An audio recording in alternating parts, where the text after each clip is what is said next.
big prize the other night. I was around. I was screwing around. I didn't realize. Yeah, I was sweating it, but I wasn't really sweating it in Slack anyway. I tend to low key those until afterwards, and then I just kind of came in and said thanks to everybody who was saying congrats and whatnot. But I wasn't like hanging out making a big deal of the sweat. Well, it was funny because we were slacking anyway with each other, and you didn't say a single thing. Like, well, that was earlier. I've got one that's almost live. It was earlier. It popped at like 10 something, so it was a little later than when we had talked. And I didn't get around, I guess, to sending you a DM, or didn't know if you were there after that. But it just got to the point where like it jumped into the lead, and then it was Arizona, who I didn't like, but Cincinnati, who I had actually written up that day, were all in lineups that were chasing me. So I was sweating a team that I had written up and that I really liked the spot, which was interesting. And then Arizona came back and forced extra innings by scoring 4 in like the 9th or the 8th, and it was a fun sweat. Held out by like 2.5 points, 3 points. Yeah, I hate the ones where you're waiting for someone where you can get chased down. It just, especially in baseball, because it becomes almost interminable. As much as I love baseball and I love long baseball games and pitchers duels and things like that, like, things that other people think are boring, those were games that I wanted to end quickly. It just didn't happen. They just kept going. And to me, it seems like the lineups turn over quicker. Like all of a sudden, it's like, how the hell is Eduardo Escobar up for the 3rd time in 2 innings? Like, if they haven't scored any runs, I don't understand. Yeah. Well, the other how do you feel about the extra innings runner on second base thing? I mean, my Yankees just benefited from it. They just scored a couple of runs in the top of the 10. But I hate it in general. I'm not like a straight line baseball purist, but I hate stupid changes. Like, that's just a change to me that is catering to people that don't like baseball already anyway. So why are we bothering? Like, we're not going to suddenly attract millions of new fans, millions of new viewers because extra innings is 15 minutes shorter. Like, it just doesn't matter. And it just kind of ruins the game to me. Like, I don't know. It cheapens the extra innings experience. What do you think of it? I agree completely. Ever I give a tame opinion like that? No, well, I was just waiting for someone to say, okay, boomer. But it's sort of, I mean, it does, more often than not, those extra inning games, they really do end in the 10th or the 11th. It's not like they go that much longer. But I just feel that starting with the runner on second is kind of like I don't know. To me, it just doesn't feel right. But I guess it's like the Elam ending or things like that, right? It's if that had been the way they did it first, we wouldn't think anything of it. Right, yeah. Everything new like 3-on-3 hockey, overtime, stuff like that. It's like, well, that didn't exist that long ago. So. Don't get me started on that or the shootout either. I'm a true believer in hockey should be sudden death, full period overtime like we get in the playoffs. Period. End of story. No ties, no overtime law, none of this nonsense. Who was it back in 97, 98? Was that the Avalanche in Detroit that had had literally like a 5-hour game or something crazy? It might have been. There's been a bunch of those over the years where it's gone super long OT. It feels like there's several, pretty much every hockey season. But I feel like the Avs. It might have been Avs Detroit. That's probably right. But yeah, we've had several of those just like unreal games where it's all right. We've played 2 games now, basically, and we still haven't decided it. I believe that was fun, before Jordan was walking the earth.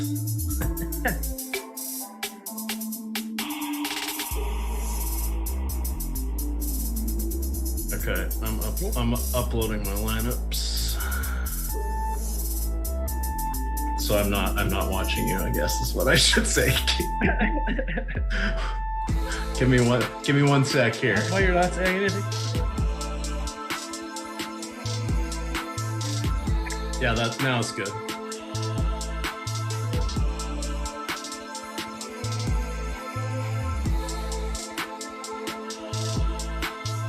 All right, Awesemo, here we go. It's your old pal EMac coming to you on the deeper dive. I've made it, Terry. I've made it. Oh, wait, it's the weekend. Let's give all the crummy shows to EMac. That's how this works.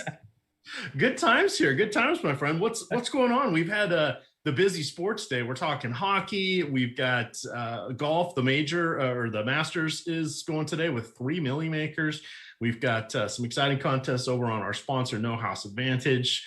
MLB, we've got everything. What's cooking? It's like the hours are just flying by, and I never leave my computer.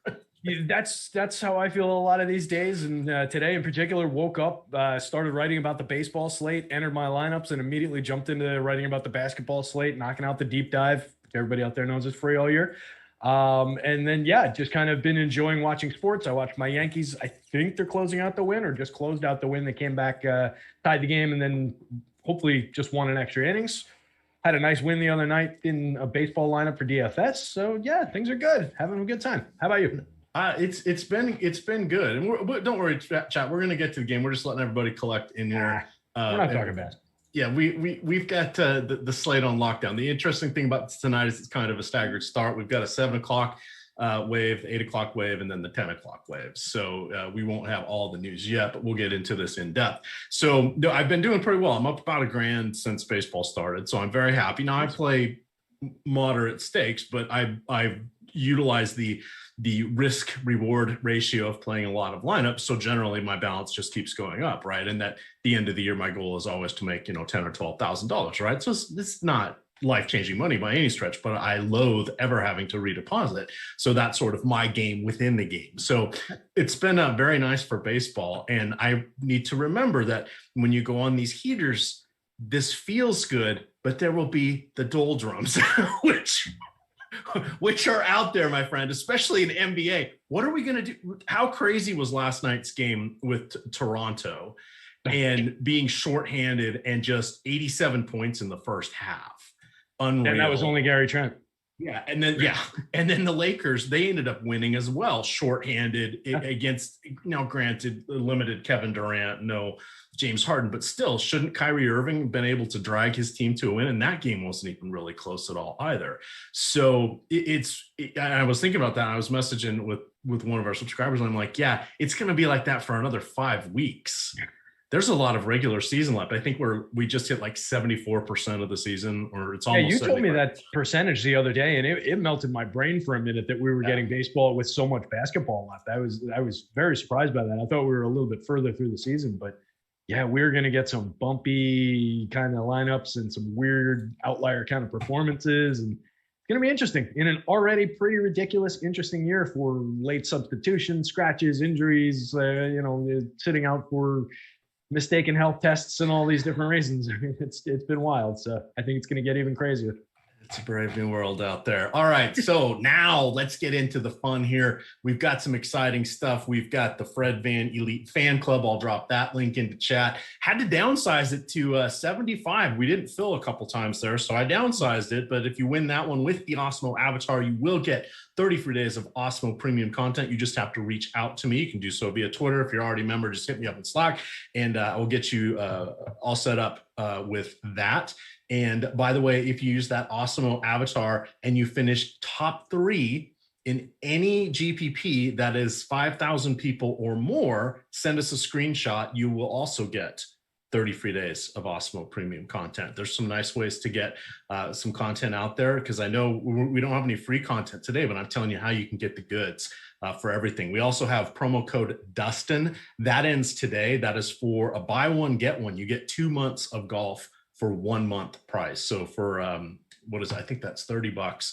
You get 2 months of golf. With that, you also still get access, of course, to the game plan shows and the Slack show. So the game plan shows are the private or the behind the paywall working sessions, screen share sessions, where Terry does one on Saturday. Alex Baker, Awesemo himself, does them. Steve Buzzard and Sean Zahn actually do those as well. Those guys combined have won millions and millions of dollars. Terry chipped in with a $30,000 hit on Friday. So I can say those guys have won millions and millions of dollars.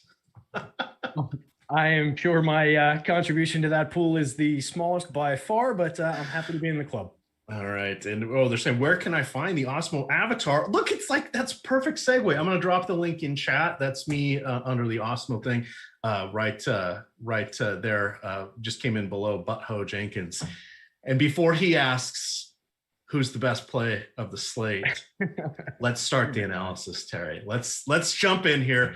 We got everybody rolling. We are going to have live before lock after us. That's going to be Jason Floyd and Eric Lindquist. First game of the night tonight, Milwaukee 8.5-point road favorites at Orlando, 224.5 over under. Milwaukee will be without PJ Tucker. Didn't update this for the last 90 minutes, but we're assuming Giannis Antetokounmpo is not going to start either. He is doubtful with a sprained ankle. Everybody else should be back in, for, as far as I know, for the Bucks. On the Orlando side, no Otto Porter, and Mo Bamba is questionable. We know the drill here. Jrue Holiday and Chris Middleton both jump about 20 and 25% on their fantasy points per minute when they're playing without Giannis. Middleton actually would have the 8th highest usage in the league. That's his usage rate without Giannis. It's just shy of 32%. Giannis has just over 32% for comparison. I think he was 6th or 7th in the league. What do you want to do with this one? This is a crucial starting point here. A little Bobby Portis, little Dante DiVincenzo. The world is your oyster, Terry. I appreciate that. I'd love to be able to play Chris Middleton at both my small forward spots or move him around like you can on DK and roster him at multiple positions all at the same time. I just think he's in a spectacular spot. You mentioned the usage rate already. I'll go you one better on his fantasy points per minute. Jumped from 1.09 for the season to 1.25 in this situation, which is significantly higher. So I think there's all the reason in the world to roster an underpriced Chris Middleton. I think 7,800 is too cheap for him under normal circumstances on FanDuel. So getting him at that price with Giannis off the court is a no-brainer to me. I want all the Chris Middleton I can handle. I think that it looks like the field is coming in around the right rate for him, but I think that's a mark we can push well past. Like if I double that at 70% Chris Middleton, I would have no problem with it whatsoever.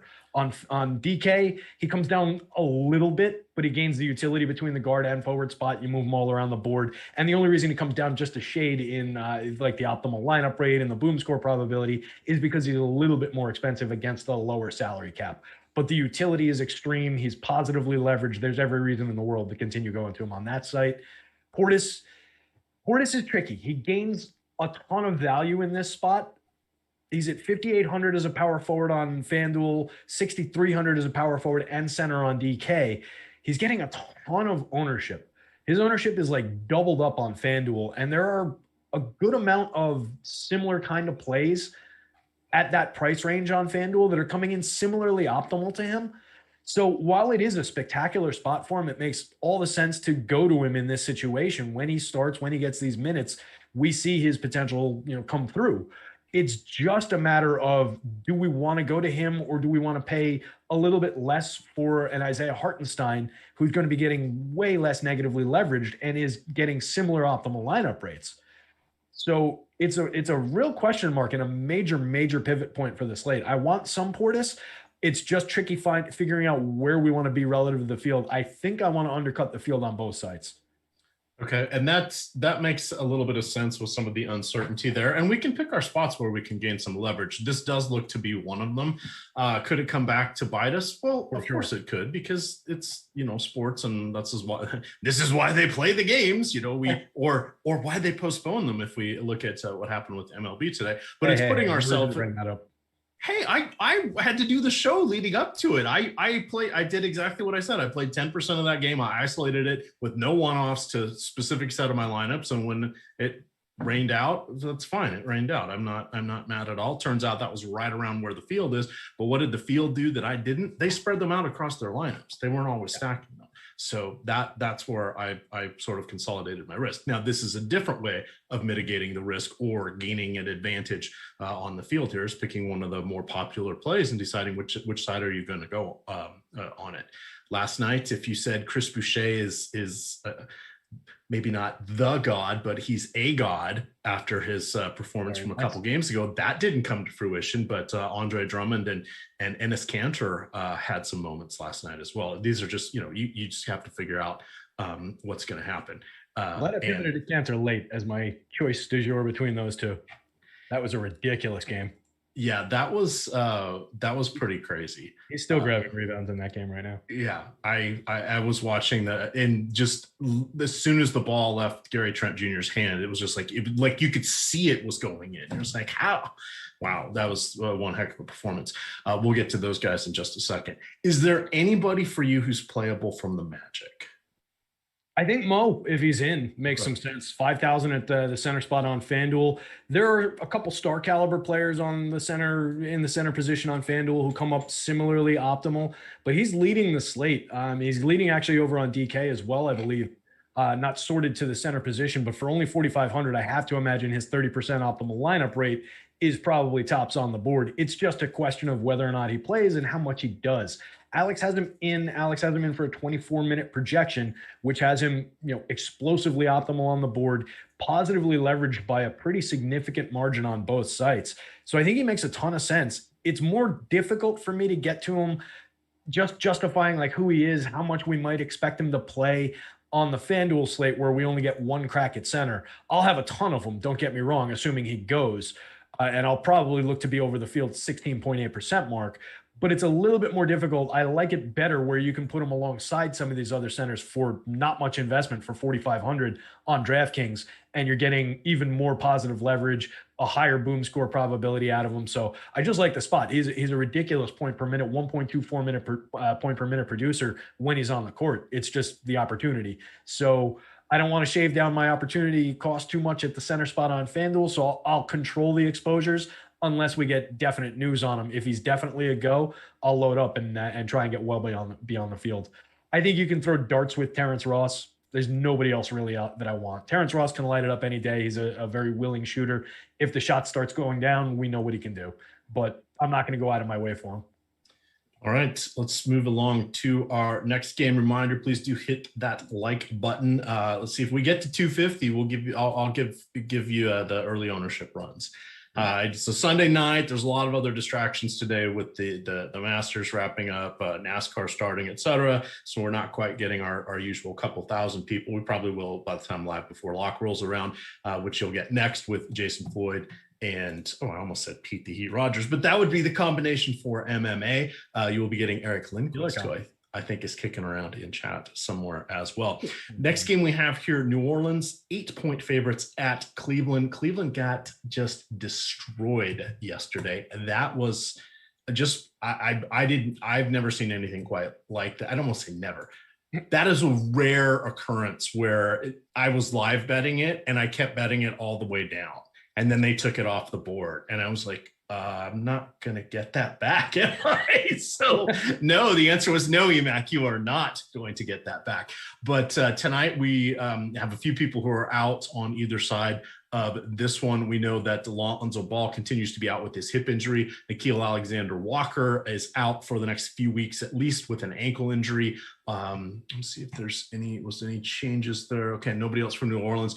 From the Cleveland side, you have Larry Nance Jr., who is out with an illness. You have Jared Allen, who has a head or a neck injury, and someone said he had a concussion. I had conflicting reports there, so I didn't think he was in the concussion protocol, but I'm going with head or neck on that one. Either way, he is not playing tonight. And then Darius Garland question with a sore ankle, and Colin Sexton has a sore groin. Somehow Kevin Love is probable, even though this is on a back-to-back here. I'm like, well, whatever. I don't believe it. He was another guy I was watching. This was in the fourth quarter. He was splashing threes last night. I was just like, God, I forgot how good he is when he's out there.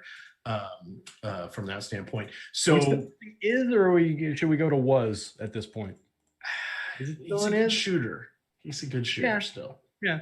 Given the opportunity. Not the mid-20s and 10 guy he was when he was with Minnesota, but he was we're not there.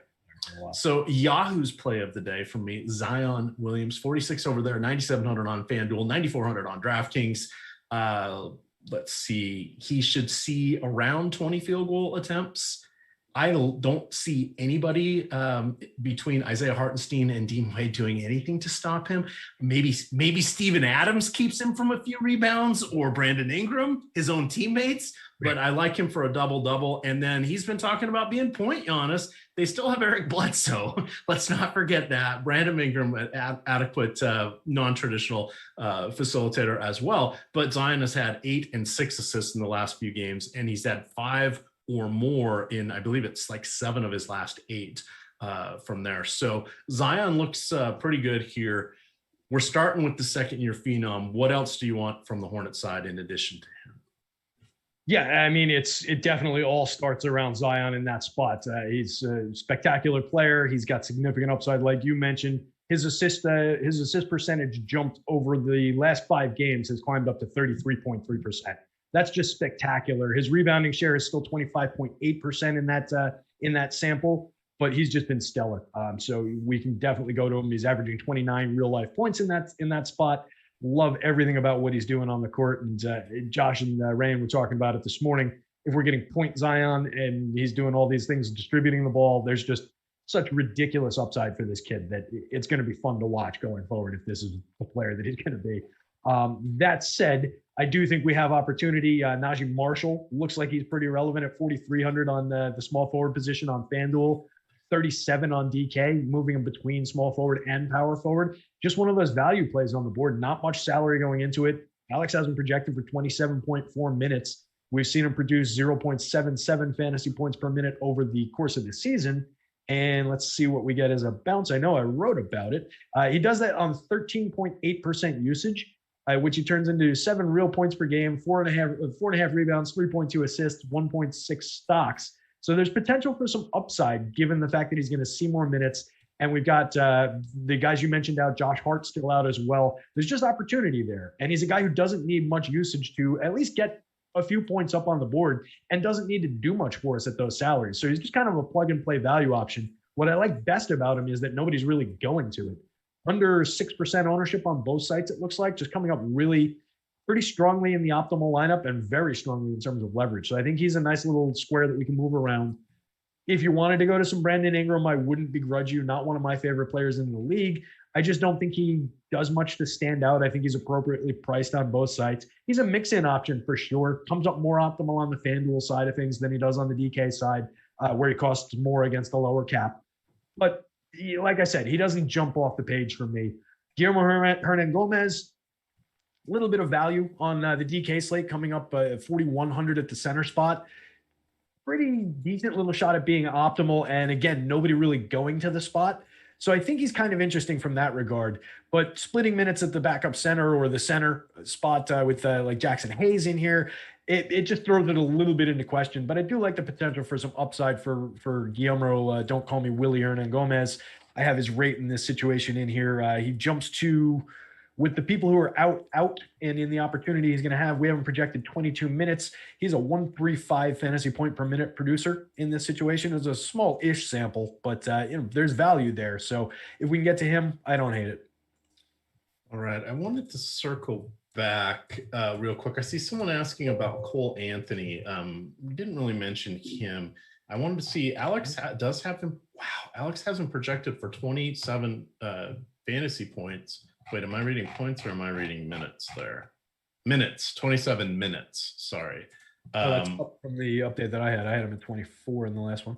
Yeah, which is still working out to almost 27 fantasy points. So it starts to get a little intriguing at 5,100. The problem is to get the upside, because I don't think he's going to play a ton more minutes than that. He's going to have to make every shot or luck into some steal, a couple steals, etc. So that makes me a little nervous with him, but I did want to circle back and mention that because that was a higher minutes projection than I was expecting to see there by about 10%. But when 10% is a lot when you get the, changing people by 2 or 3 minutes up or down, all of a sudden drops them 10 or 15 spots or raises them 10 or 15 spots in the overall projection. So it can make a big difference with just a minimal uptick in minutes. All of a sudden puts a couple extra points on a guy, and it's just a matter of the salary differential from him to another guy that changes the entire shape of the slate. So it's really important That's why we always want to be updating things and, continually updating Fantasy Cruncher while we're running it. Make sure we're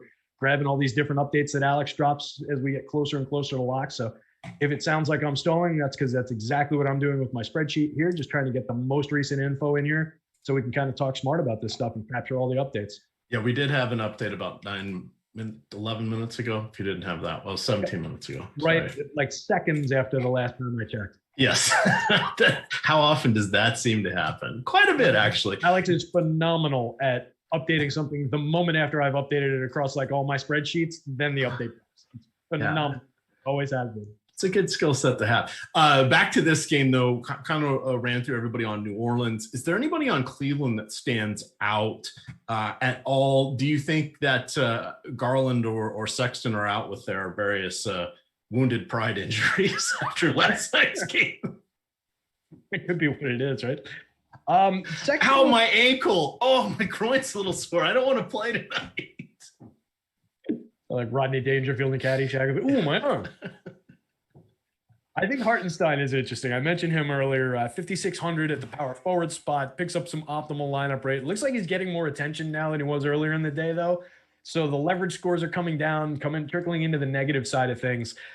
So that gets a little bit dicey. We get Dean Wade in there as another option at the power forward, 5,000. Maybe that's an interesting pivot point now that we're getting more ownership on Hartenstein. I could maybe start justifying that. We'll see how it emerges throughout the rest of the show and into the next hour. But with a 32-minute projection, he's a 0.74 producer across the year. But we've got to adjust for the situation that these guys are going to be in with some of these teammates likely off the floor. I think some of that also comes down to whether or not we believe Kevin Love actually plays or how much Kevin Love actually plays in the situation, which is a question mark to me. Alex still has him in there, and I agree with keeping him in until we have news. But that's going to be an interesting impact on what like a Hartenstein, what a Dean Wade are going to bring to the table. I was interested in Sexton. I still am, unless we get news that he's not going to be in, because I think the Q tag is creating a little bit of leverage opportunity where the public's not quite with him to the degree that maybe they should be. 7,400, probably around the right price for what he's done. 0.98 fantasy points per minute across all situations this season. If he's out there without Garland or with a different combination of players, it could impact the rates. The rates go up slightly without Garland, so we could get a little bit of a different look. Similar story with Garland. I'm just not sure what to expect in terms of whether or not these guys go. It looks like without Garland, without Jared Allen, and without Larry Nance, Sexton jumps to a 1.06, up from a 0.98. So there's a little bit of an uptick there. It depends on the news. He was the one that came out later. Like Garland was questionable, I think, going into today, where Sexton kind of dropped later in the day. I don't know. Does that mean that it's more likely Sexton doesn't go since the news emerged during the day? I don't know how to handle this one. I mean, they both played about 35 and a half minutes last night. Who knows at this time of the year? It could be just, we were planning on giving him a day off or whatever. Cleveland is clearly not particularly interested in winning at this point, which is fine. The one other thing I wanted to point out was why am I blanking? Who's coaching Cleveland now? About coaches, I pay no attention to coaches. It's not. Anyway, Isaac Okoro got 2 fouls in the first 2.5 minutes, so they sat him out. Thank you. Yeah, JB Bickerstaff. Google. Oh, okay, thank you. Hey, his dad Bernie used to coach. Used to coach the Sonics back once upon a time when there was the Sonics. So I got to meet him, said hi to him. I guess I didn't really meet him in Seattle once. So Okoro, they kept him out of the rest of the quarter. You're like, what point? Great, he didn't foul out, but he was probably your best defender, right? So what are you guys doing at this point? Who knows? Okay, anything else from this one? Because we're a little behind on the time. Oh, other than Isaiah Hartenstein has a per 36 career foul rate of 7. In Denver, he played 30 games this year, 272 minutes. He averaged 7.8 fouls per 36 minutes. At Cleveland, where they don't play defense, he's all the way down to a career low 4.8. Just want to point that out there. That's his one. Keep him in the game. Risk. Yeah. So there we go. All right, we are going. Oh, I said there was nothing free today. I was wrong. We have No House Advantage projections free. We have them free every day. Dropping the link in there for that. And not only do we have those projections for free over on their site, we also build out 500 optimal lineups for you. I don't know what else to do other than say, go over there, sign up, use the promo code Awesemo, and they will match you up to $20 with your first deposit. You can play $20 for free. We're giving you the keys to the kingdom here. Knock yourselves out. Well, what do they do there that's different than the other sites? Well, their contests are player props. But EMac, we can do player props wherever. Well, no, you're playing against the house almost everywhere else. Here, you're not playing against the house. You're playing against other gamers. It's GPPs, it's head-to-heads, it's 50-50s, formats you're used to. You choose from among a couple hundred questions. You choose 10 of them, and then you assign them a confidence rating, 10 through 1. And if you are getting it correct for the over or under of whatever it is, that's your fantasy points. The lines are static, meaning they do not update for changes in news. Your players do have to be active to count. So if someone is scratched due to injury, you're going to get a 0 for that question because nothing happened. It was not what do they call that? It wasn't an official play. If your person is listed as the starter, or pardon me, is listed as active, but they don't happen to get into the game, then you're okay from that front. But rarely do we have any situations like that. But they're a lot of fun over there. You can check them out. They download their app in any app store, and we'll talk a little bit more about them. But No House Advantage, promo code Awesemo, $20 matched for you, and we're giving you lineups for it. But one site we do that. We're all about teaching you how to fish instead of giving you fish. For No House, we give you fish while we teach you how to fish. It's amazing. We have so much good content. I'm looking at the board right now. I just love just the way that we present it for the individual plays, with the probability of going under, the probability of going over, right next to Alex's actual projection for what that stat is. I mean, it makes it pretty easy. So I think it's a great spot, great place to maybe get some action in on a smaller site too. All right, let's move on to the next one. We have Chicago at, oops, I jumped way ahead. I'm sorry. Toronto at New York. Fred VanVleet out with the hip. OG Anunoby is out for rest. Questionable still. I don't think he's going to play. Kyle Lowry dealing with a foot infection. Probable is Mr. Pascal Siakam, who cheered them from the bench last night. And also available is new acquisition Khem Birch. Only player out for New York, other than Robinson, is John Henson, recent acquisition there. What do you got? So I'd love to have news on Kyle Lowry for sure and know what the status of his foot is. Feet in basketball to me are like shoulders in baseball to me, where I am really skeptical about what a guy's going to do when he comes back from that injury until I see it. Feet have ruined careers in basketball. So I know it's a minor foot thing. It's not like he's going to be ruined from this for the rest of his career, but it's a question spot for me. I love the price. $6,300 for Kyle Lowry on Fanduel is ridiculous. If you could guarantee me, even 28 minutes, I'd be all over that spot. At the 32 minutes that Alex has him projected for, he smashes through the ceiling. He looks like a great point guard play on Fanduel. There's going to be a lot of people going to him, but I think it makes a ton of sense. I'm just worried about that foot, and I'm worried that we find out, a few minutes before lock that he's just not going to play. On DK 7,300, he's more easily avoided. He's definitely in play as like a mix-in option. Solidly positive leverage over there too. So if you do find out that he's going to go, I think 7,300 makes him an interesting little mix-in option to maybe pivot away from some of the other point guards and get a little sneaky with your ownership. Again, you're taking a little bit of a question mark on what's going to happen with him and how long he's going to be out there, how productive, et cetera, et cetera.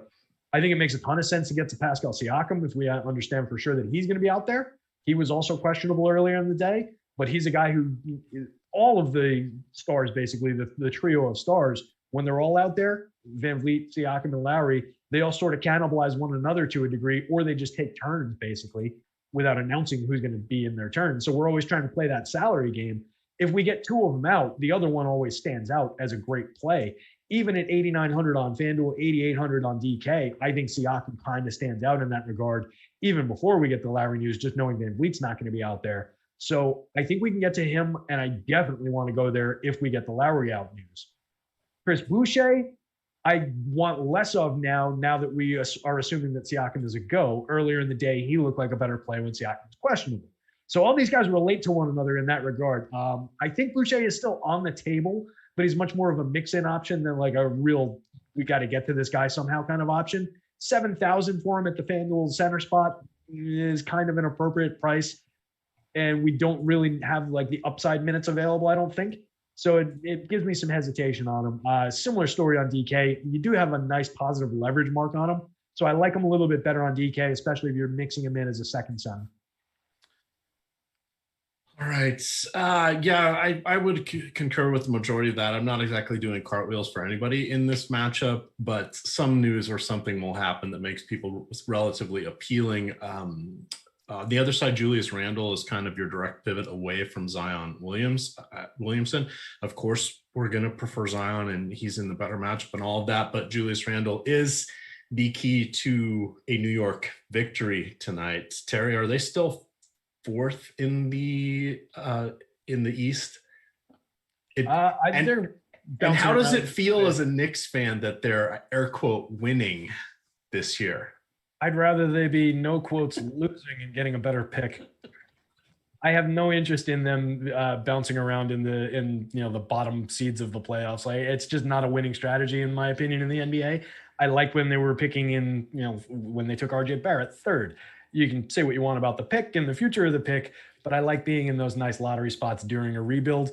That said, it's been fun watching the team. They've been a really fun team to watch. I'm happy that the Knicks are competitive. So in like a vacuum of this season only, I'm enjoying it. But for the future and everything, and for building a franchise, I really want them to miss the playoffs and get a better pick. Yeah, they've dropped to 8. Yeah, EMac, how did you not know that? Well, because 2.5 games separate 4th, 5th, 6th, 7th, 8th, and 9th. So they're moving around every day. Everybody's moving around every day within that little range from there. So like you said, we've got like 30% of the season apparently left. So who was watching? Yeah. So for me, again, there was the analysis. It's kind of Randall, or it's really nothing from this one for me, because there are some other spots we're going to get to where we're going to find things we like more. Yeah, we can hustle through this spot. I think, if you want to mix in a little bit of Barrett, you want to mix in a little bit of Derrick Rose, I'm okay with it. I don't think anybody else is really relevant outside of Randall. And Randall kind of bounced off that 10,000 price and is 9,800, probably a little overpriced still on DK, even though he's been excellent all season. 95 is okay on FanDuel as a pivot spot, but he's getting a little bit too much ownership to make it really, really upside worthy. So he's in play. He's a mix-in, but I think it'd probably be under the field. All right. We've got, let me see here. We have too many windows open is what we've got. Moving on to the next one here. This one's somewhat intriguing. So we have Indiana taking as 3-point road dogs to Memphis. So starting off on the Indiana side, I just want to make sure I have the most up-to-date injury information. So Miles Turner's still out. And then on the Memphis side, you've got DeAnthony Melton is out with a sore lower leg, and you've got Justice Winslow out with a sore upper leg. That still gives them like 1,000 different people that they can play. I just want to throw one thing out here for you for Indiana, or pardon me, for Ja Morant. So on using the Awesemo Boom Bust tool, which is one of my favorite tools to look at, we can see that Ja Morant is projecting as a bit of a potential risky bust. This doesn't mean he's a horrible play, because the salary is ticked down. He's 27 on Yahoo and 7,000 on DK and FanDuel. The issue is he's probably not going to play more than 32 to 34 minutes. On the season, he's the only Memphis player averaging more than 30 minutes per game, and that's 31.6. That's just not overly exciting. He's averaging about a fantasy point per minute, and the probability of him exceeding his boom score, which is what we need for like a tournament winning situation here, is of 5x plus 10 of 45 points. There is just a 17% chance of that happening. So about 1 in 5. On the flip side, there's almost a 50-50 chance of him falling below 5x for his salary. Is he fine? Sure. Where's the upside? So if you want to get a nice, point per dollar, point per minute guy for 30, 35 fantasy points, here's your guy. But for him to get over 40 is darn near impossible, and he's going to have to make his shots or luck into steals or whatever. So I just want to call that out as I'm fine letting other players assume that risk if he has a 40 or 45 fantasy point game, that's fine by me. Somebody else on my team will too. And that's where I don't really like this spot. You dove into the weeds today on both of these teams. How do you feel about Ja and Memphis and Indiana? Yeah, I would be a little bit more bullish on Ja in this spot. Last I checked, this was the highest total game of the night by like 3 points, 3 and change.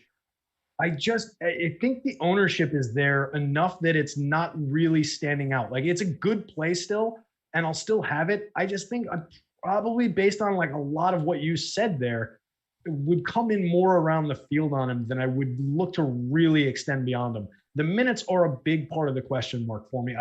The team, just as a philosophy, just doesn't overextend guys by minutes. They spread a lot of minutes around. We do get a little bit of consolidation around Ja and Dylan Brooks in this situation with Melton off the court, but it's not enough to really be secure. I like the price. $7,000 seems like it's cheap for Ja Morant. 1.09 fantasy points per minute. I think we all maybe expected a little bit more out of him over the course of the year, and it might just be a product of the minutes. If he was getting 35 minutes a night, I think he'd be producing a little bit more for us just in general. I know it's a point per minute rate that I was referring to, but I think he would accrue enough that would extend, with multiple points in just a few minutes.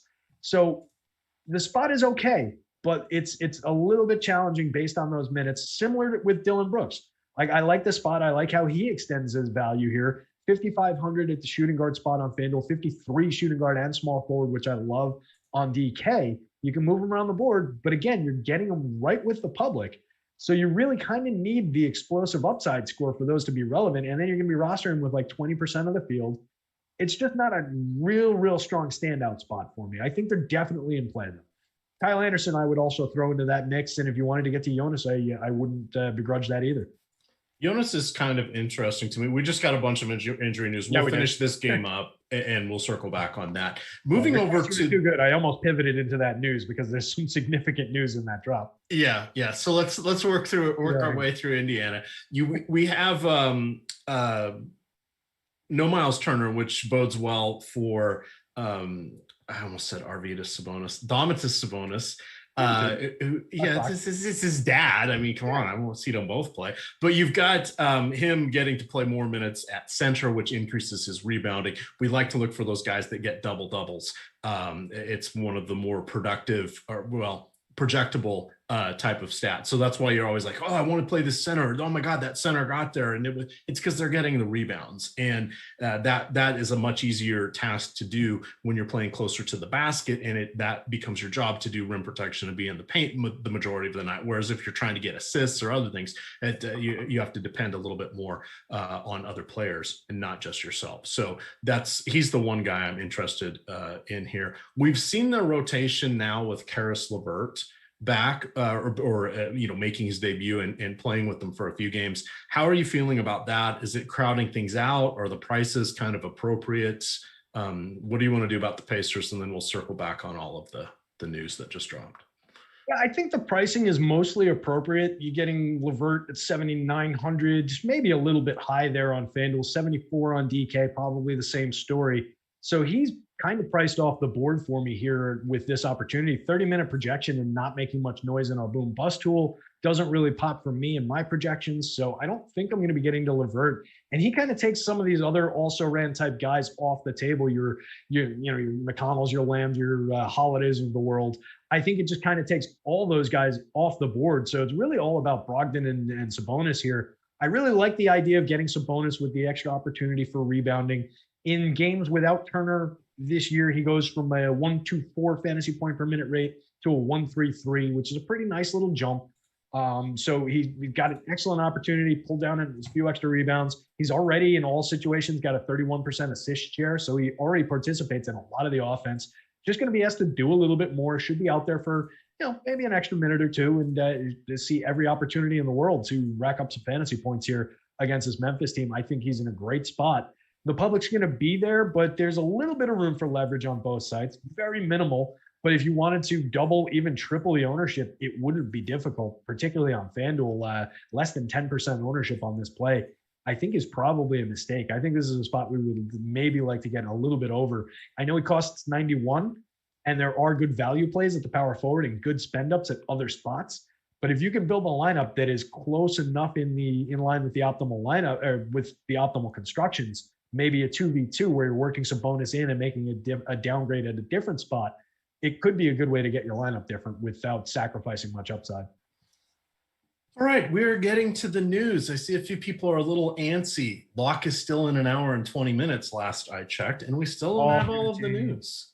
So I'm dropping it. You want to come at me, bro? Come at me. Jump in that Fred Van Elite fan club contest. I just dropped that link into chat. 10 more spots there. If you win with an Awesemo avatar, I'll get you 30 free days of Awesemo premium content. We've had winners each of the last 3 times we have done this, and they have their free content. We'll also get to this Caleb McCain super chat here, but Terry, we have the news, or some of the news that we were really waiting for here, and now I closed the wrong window, which is I got it right here. We've got Dotson, Damian Dotson, whatever, he's questionable. Who cares about that, right? One important piece of news right off the top. Way to go. Yeah, Rodney Magruder is out. That is kind of expected. All of everybody except Giannis is expected to play for Milwaukee. We also have Garland and Sexton both out. That just becomes Cleveland becomes a disaster. Mo Bamba is available. You liked him. We know that Killian Hayes is out. That was expected. He's on the back-to-back. That's the late game for Detroit. You have Jeremy Grant also out. We'll talk about how this helps or hurts Paul George. And then the Magics are starting officially Michael Carter-Williams, Dwayne Bacon, Harris, James Ennis, and Carter. Whew. Is it Matthew Dellavedova season? That's the first question we get. Don't play Matthew Dellavedova. That's the answer to that question. He's 3,500 on Fanduel. He's 3,400 on DraftKings. Who is going to be handling the ball? 17 minutes, 12 fantasy points. You want the overs on that, or you want the unders? Probably the under. I was just pulling them up in Wowie to see if there's anything here. I was going to run a quick check to see what we Someone in our Slack, our premium Slack, was saying that the Cavs franchise is going to retire his jersey before they retire LeBron's, that he shouldn't be playing for them anymore. I wish I'd remembered who'd said that. That wasn't mine, but it made me laugh. That's pretty good. That is good. All right. So what of this news? I mean, the biggest news is going to be Garland and Sexton. Nothing else is particular, and Mo Bamba being in, but we've already covered that. Mm-hmm. Is there anything to look at here for Cleveland? I mean, Delly's a 0.79 fantasy point producer per minute in this situation, up from 0.71. If you really wanted to stretch and argue for it, he was projected for 17.4 minutes before we got this news. So if he jumps to the mid-20s, I do think there is an avenue for him to at least have some relevance. I agree with you. I would take the under there. I would probably be more interested in Dotson if he goes, and if we get news that he's going to start. I think there's maybe a little bit more upside there, and you get him also at the minimum on FanDuel and at the dead minimum on DK, where you're paying a little bit more than that for Delly. I guess it makes Okoro a little bit interesting because he'll probably get a little bit more attention in the backcourt now, just because he's going to be one of the only guys out there. Taurean Prince maybe picks up a little bit of value. Like, we're just going to the guys who are going to be on the court, but I don't know that I want to go to these guys that are going to be on the court very much.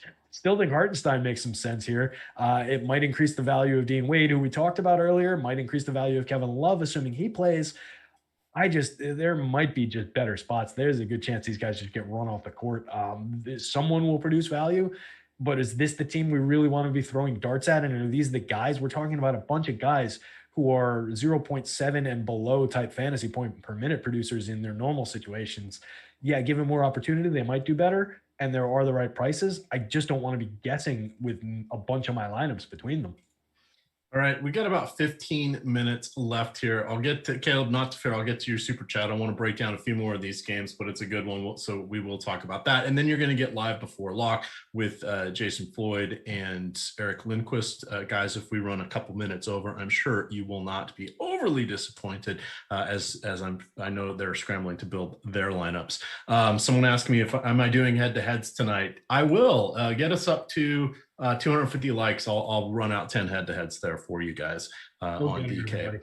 Yeah, this is Terry's favorite part. Team free money. I'm the one giving it out. Chicago, we have a doubtful Garrett Temple. That doesn't matter. Minnesota, we have a questionable Jalen Noel. That also doesn't matter. What matters is the 231 over/under. Chicago is favored here. Take it away on this one. Yeah, I like the spot for Zach LaVine a lot. $8,300 Zach LaVine on Fanduel, 86 on DK, I think is still very much on the board. Public not getting to him, particularly on DK. There's a nice little leverage score there. Significant opportunity for upside, still like a 63% true shooting percentage.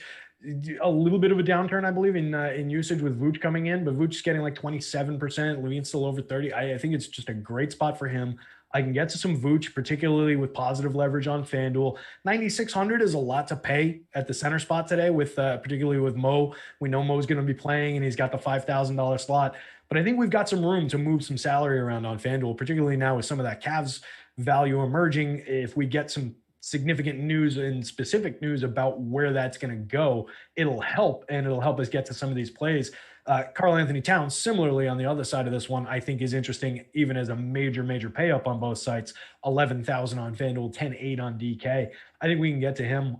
If you wanted to mix in some Patty Williams, some Daniel Theis for 3,500 on DK, I think has a little bit of slate relevance. An 11.8% boom score probability, only like 5% optimal, and getting a little bit too much attention.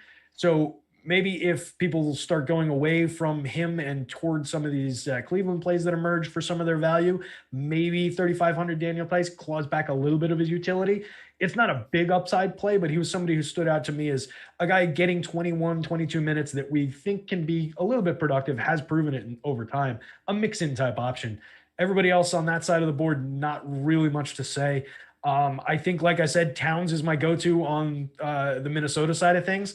And everybody else just kind of stands out as being a mix-in type value without a lot of utility. Everybody's just kind of priced appropriately. Anthony Edwards, I like the fact that you get him at point guard and small forward on DK, but I think 7,600 probably priced up a little bit. Same story on FanDuel for the same price at just the small forward spot. I think he's priced up, or at least priced appropriately. D'Angelo Russell, similar story. So yeah, really all about Karl Anthony Towns from the Timberwolves side of things for me. And that's I think he's probably one of our core 3 or 4 plays, our targeted plays tonight on that one. I think Vooch is as well. Former team, Zach, revenge. No, Zach against a team that doesn't play defense. That's what we like to see. What's going on there they're kind of shaking up the rotation a little bit there in Chicago. You've seen Kobe White get some more minutes over Tomas Satoransky. You've got Thaddeus Young kind of floating around in the mix as well. Is there anybody else that you want to talk about from this game? Not really. Like those guys, like I said, those guys kind of mix in. It's like the tentpole guys in this one, and that's really it. Yeah, exactly. You kind of go to the obvious names in this one, and then if you wanted to mix and match some of those value plays, you can. They're on the board, but they're not really standout spots. All right, we're almost at 250 likes, so my 10 head-to-heads are in there in the DK lobby. Also jump in, fill out that Fred Van Elite fan club. It's got a fill to run, but we're giving away 30 free days of Awesemo Premium if you win that one with an Awesemo avatar. Get first, second, or third in any GPP of 5,000 people or more. Send a screenshot to Awesemo on Twitter, and you'll get 30 free days of premium content as well.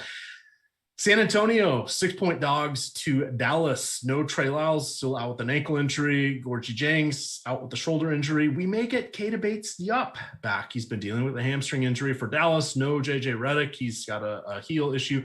I haven't seen a Maxi Kleber update. I don't think he's going to play tonight, but I believe he is. I couldn't even find good injury information on him to figure out what it was, but I just kind of don't think he's going to play. Willie Cauley-Stein may be back.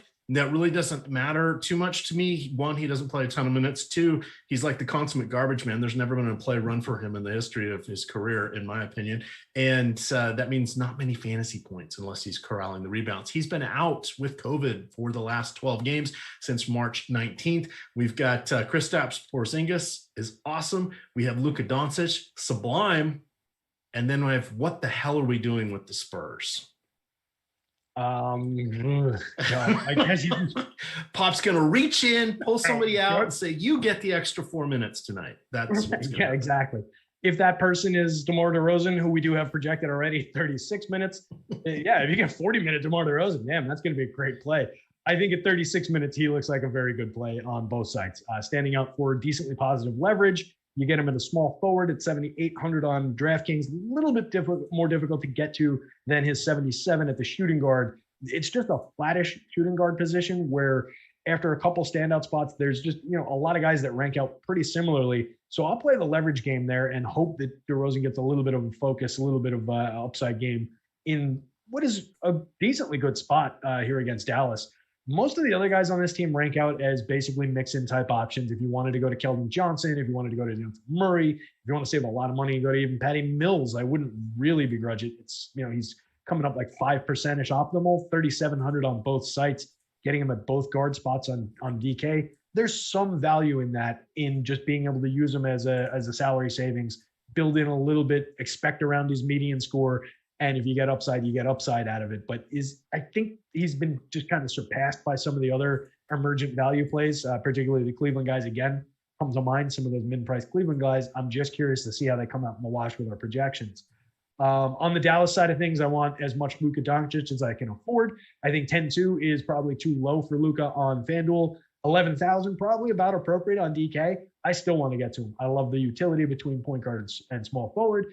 Give me all the Luka I can handle. I love getting to him. And I will take as much Kristaps as I can get to as well. I think he's had a great year, 1.25 fantasy points per minute across all situations. I think he stands out as a pretty good play that maybe the public is a little bit behind. And I think if he gets Maxi Kleber out, then maybe there's a little bit of an uptick involved there where he sees, just an extra couple of minutes, maybe a little bit extra attention, grab a couple extra rebounding opportunities. So there's a narrative at least to have him have a nice little ceiling game here. I think 8,500 is a little cheap for Porzingis as well. All right, making up some time here, 9 minutes to go. Reminder, we do anything else from this one? We're good. No. Reminder, we are sponsored here by No House Advantage. We do have their free projections for you on the website. We also have the free built out for free optimal lineups for you. It is a prop wagering or a prop betting contest with a fantasy twist. You're not going against the house, you're going against other gamers. How good are you at choosing from amongst a couple hundred different propositions the 10 most likely to occur or not occur, ranking those with confidence points, putting that in the middle and watching the games and seeing who scores what? Check it out there. Use the promo code Awesemo, which will get you a $20 deposit match with your first deposit. That is No House Advantage. Beat your friends, not the house. Let's see here. Cruising. We have two more games. Miami, Victor Oladipo out with a sore knee. KZ Okpala still out in the health and safety protocol. Tyler Hero, perpetually questionable, no matter what. I think at ESPN, they've just permanently, I have him on a bunch of my season-long teams that I let the computer draft for me, and he is taunting me because he's always got a day-to-day symbol next to his name. And then Rodney Magruder, wrong team. Gabe Vincent is likely to play, dealing with a knee injury, and Dwayne Dedmon will be available for his debut. On the Portland side, we know that Nurkic is likely to play tonight after getting rested last night. Damian Lillard's price is down. CJ McCollum's price is up. The matchup, not great. Jimmy Butler, well, there's enough value we can get to him if we so choose. What do you like from this one? It's not the most appealing of our late night hammers. Yeah, but I think there are some spots that I like. I think we're getting Dame Lillard at 8,900 on FanDuel. I will pay that all day long for Dame Lillard and his upside. He's been down a little bit, since CJ McCollum returned, but to be expected. There's an ebb and flow through the season normally anyway, so it's just a little bit of a natural downturn. I will gladly pay for an under-owned Dame Lillard in this spot where he's under-owned and underpriced. I think it makes all the sense in the world to get to him. Averaging across the entire season, 29 real-life points per game, 35.9 minutes, so we know he's going to be out there for significant runs, still getting 31.1% usage over the course of the season, 48.6% assist share. There's everything to like, especially if we can expect that this team's going to be scoring the ball a little bit. He doesn't do a ton on the rebounding side of things, but he doesn't have to. He's Dame Lillard. So if this team's scoring, he's going to be scoring.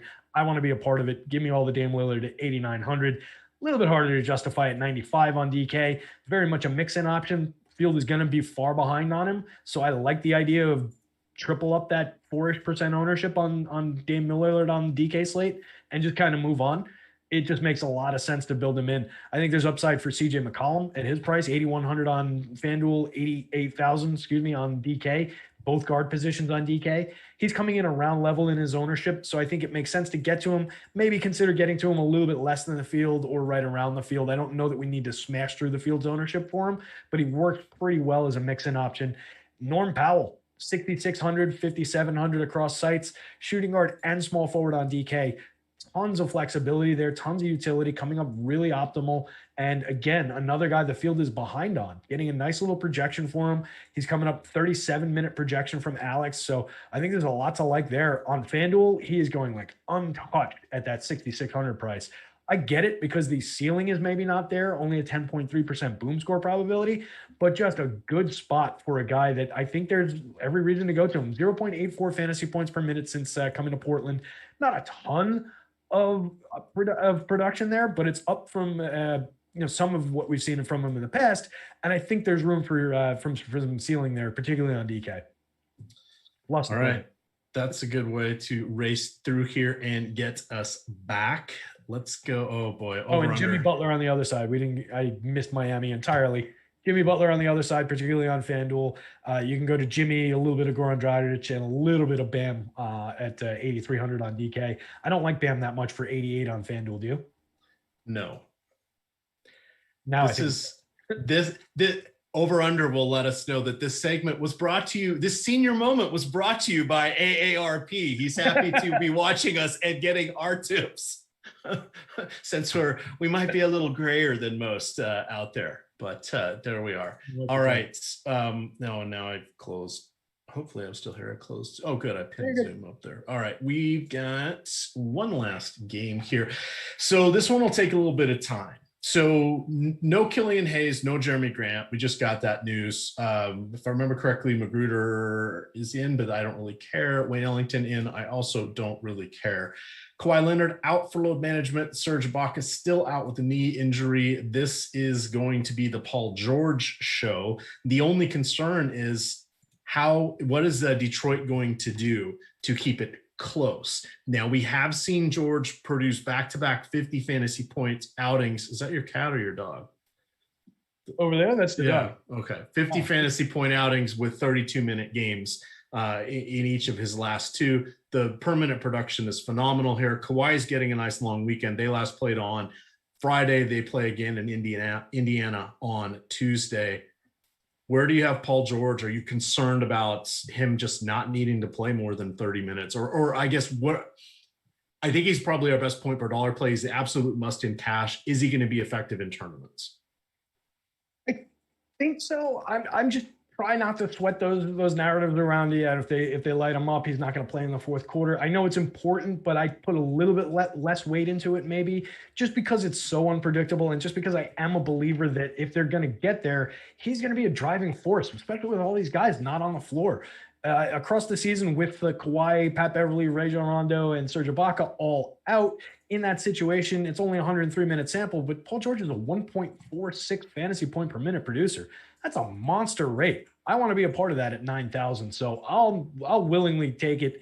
8,400 on DK, I think, is very low. Love to get to that spot. So just give me all the Paul George on DK. And if he doesn't get there because they're lighting him up and they blow him out and we don't get the fourth quarter run, I'm willing to lose. I'm willing to die on that hill. I think it's a very, very good spot for him. And I don't expect that to happen. So it's not something I'm going to worry about. I think some of the other clips are decent mix-in options between Nick Batum, Marcus Morris. If you want to go to Zubac on FanDuel, it looks like he's basically doubled up almost, even more than doubled up actually at this point in our leverage metric.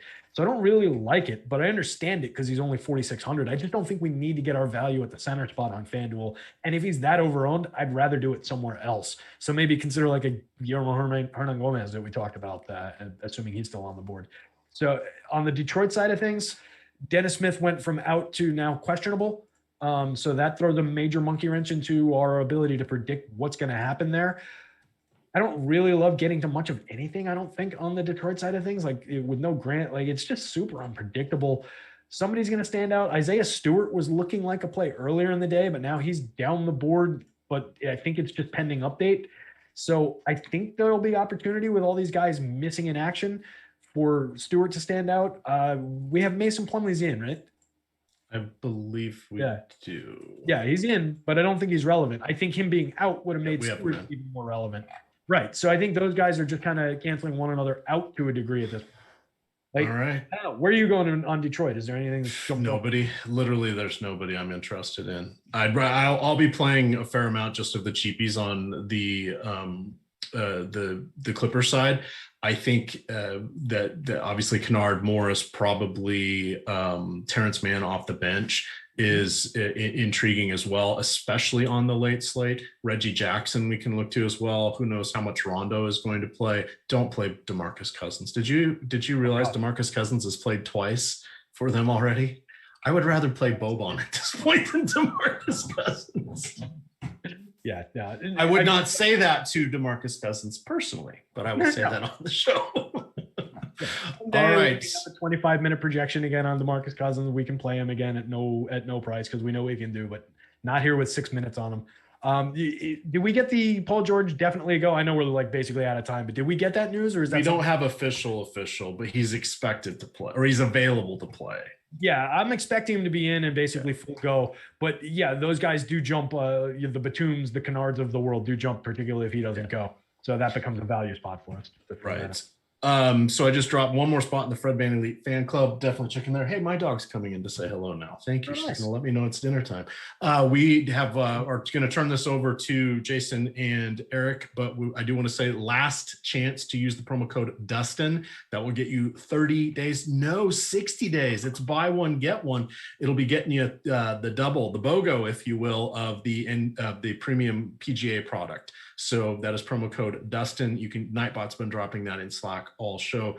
You can find the link for that there. Quickly, your ownership projections. These are hot off the press 5 minutes ago. DK, Mo Bamba 31, Bobby Portis 31, Paul George 31, Isaiah Hartenstein 22, Zion Williamson 20, FanDuel Portis is 50, Middleton 33, Doncic 32, Butler 31, Kyle Lowry, we're still waiting on news for that, but he is 30.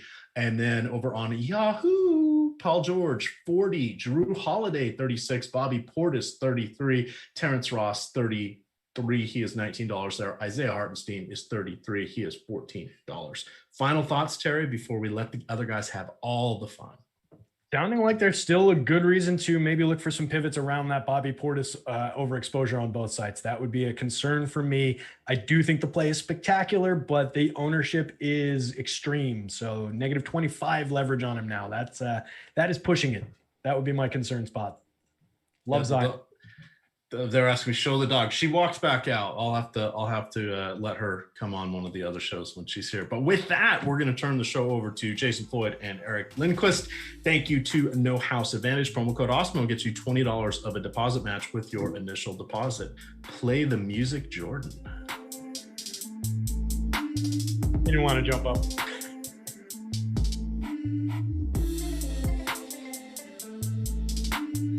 Thank you. It's fun.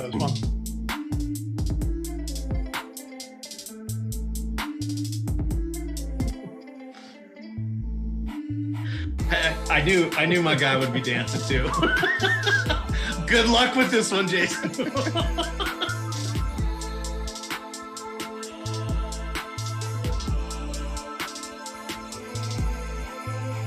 Good luck.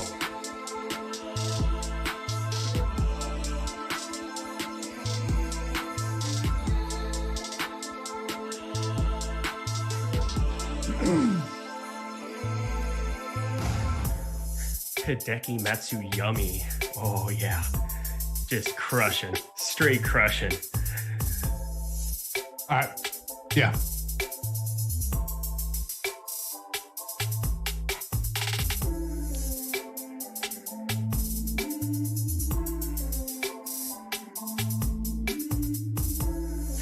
Oh man, Eric over here dancing behind the scenes before we get on camera. You feel pretty good right now, I can see.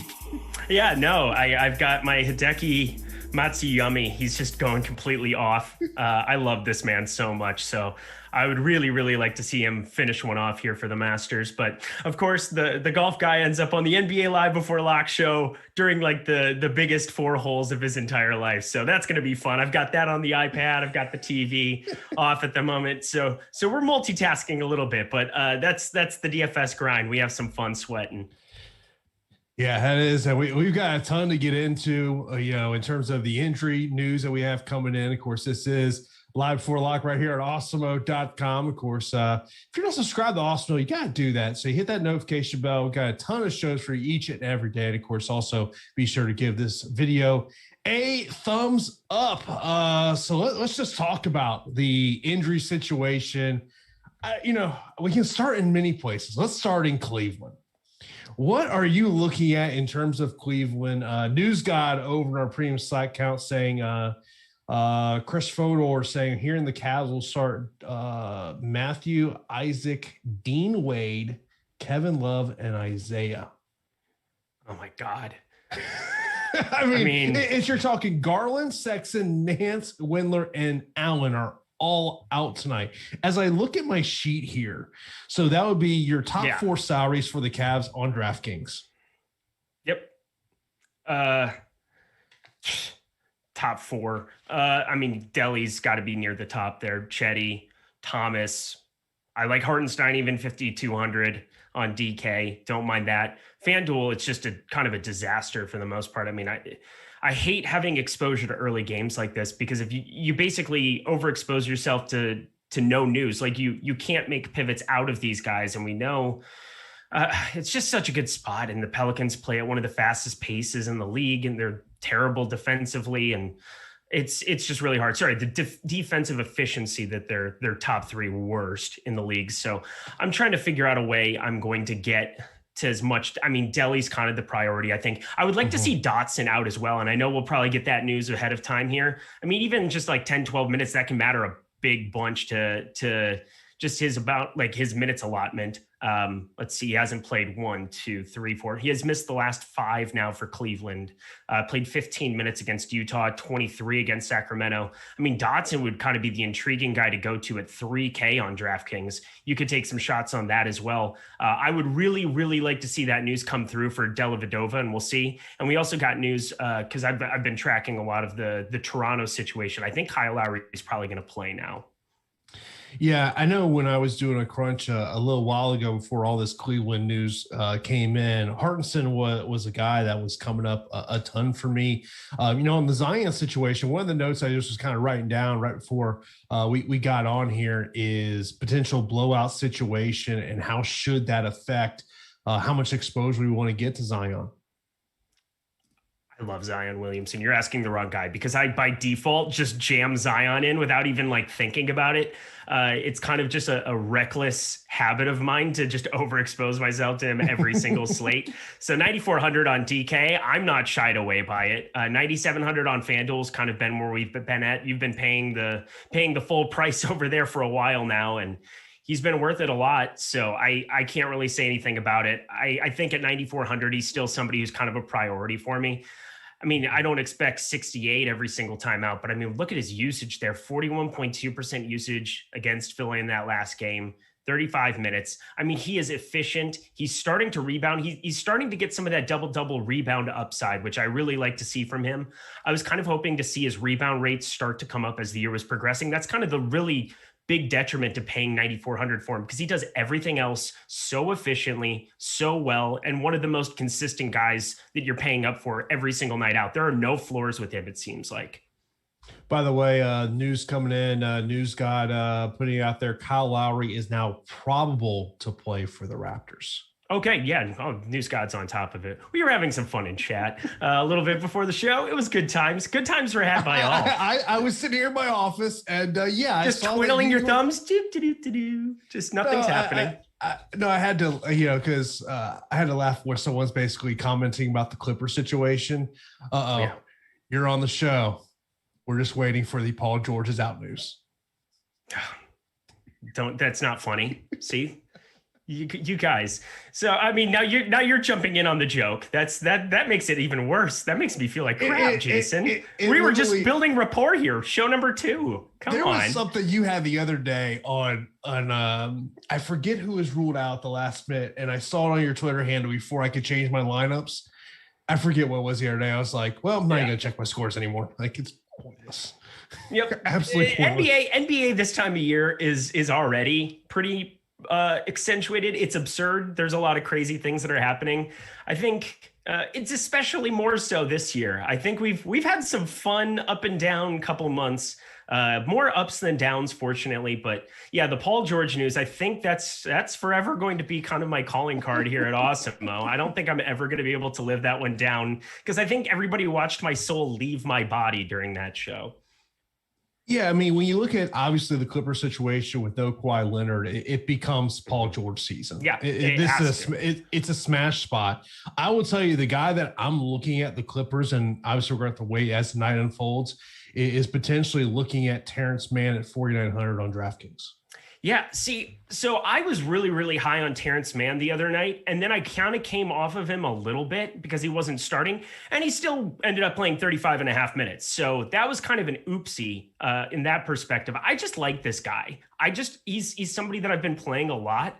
I started to see that he was entering that rotation more and more, and nobody was really kind of catching on to it. In the middle of March, he started playing 13 minutes kind of out of the middle of nowhere, and then started to piece some games together. Him and Kennard kind of played well, specifically that Atlanta game where they basically went out in the second unit and won that game. And it's just kind of been, he's kind of, Tyler Lue has been talking about how he's just kind of like earned a spot in that rotation. And, you take Kawhi off the floor here. I don't expect him to ever be a crazy high usage guy. We've seen a couple of 20% plus games, but, 10.5% last time out for his usage, and still put up 40.25. 3 stocks, 9 assists, 16 points. Like, he is just a good basketball player that I like a lot. I think he's an important piece off that bench. So I'm not going to be too scared off the way that I was last time. I think he was especially in play that last slate on Fanduel. Now that he's 5,100 up there, I don't have to go as nuts, but 4,900 on DK, him and Kennard are still pieces I want to get on this slate.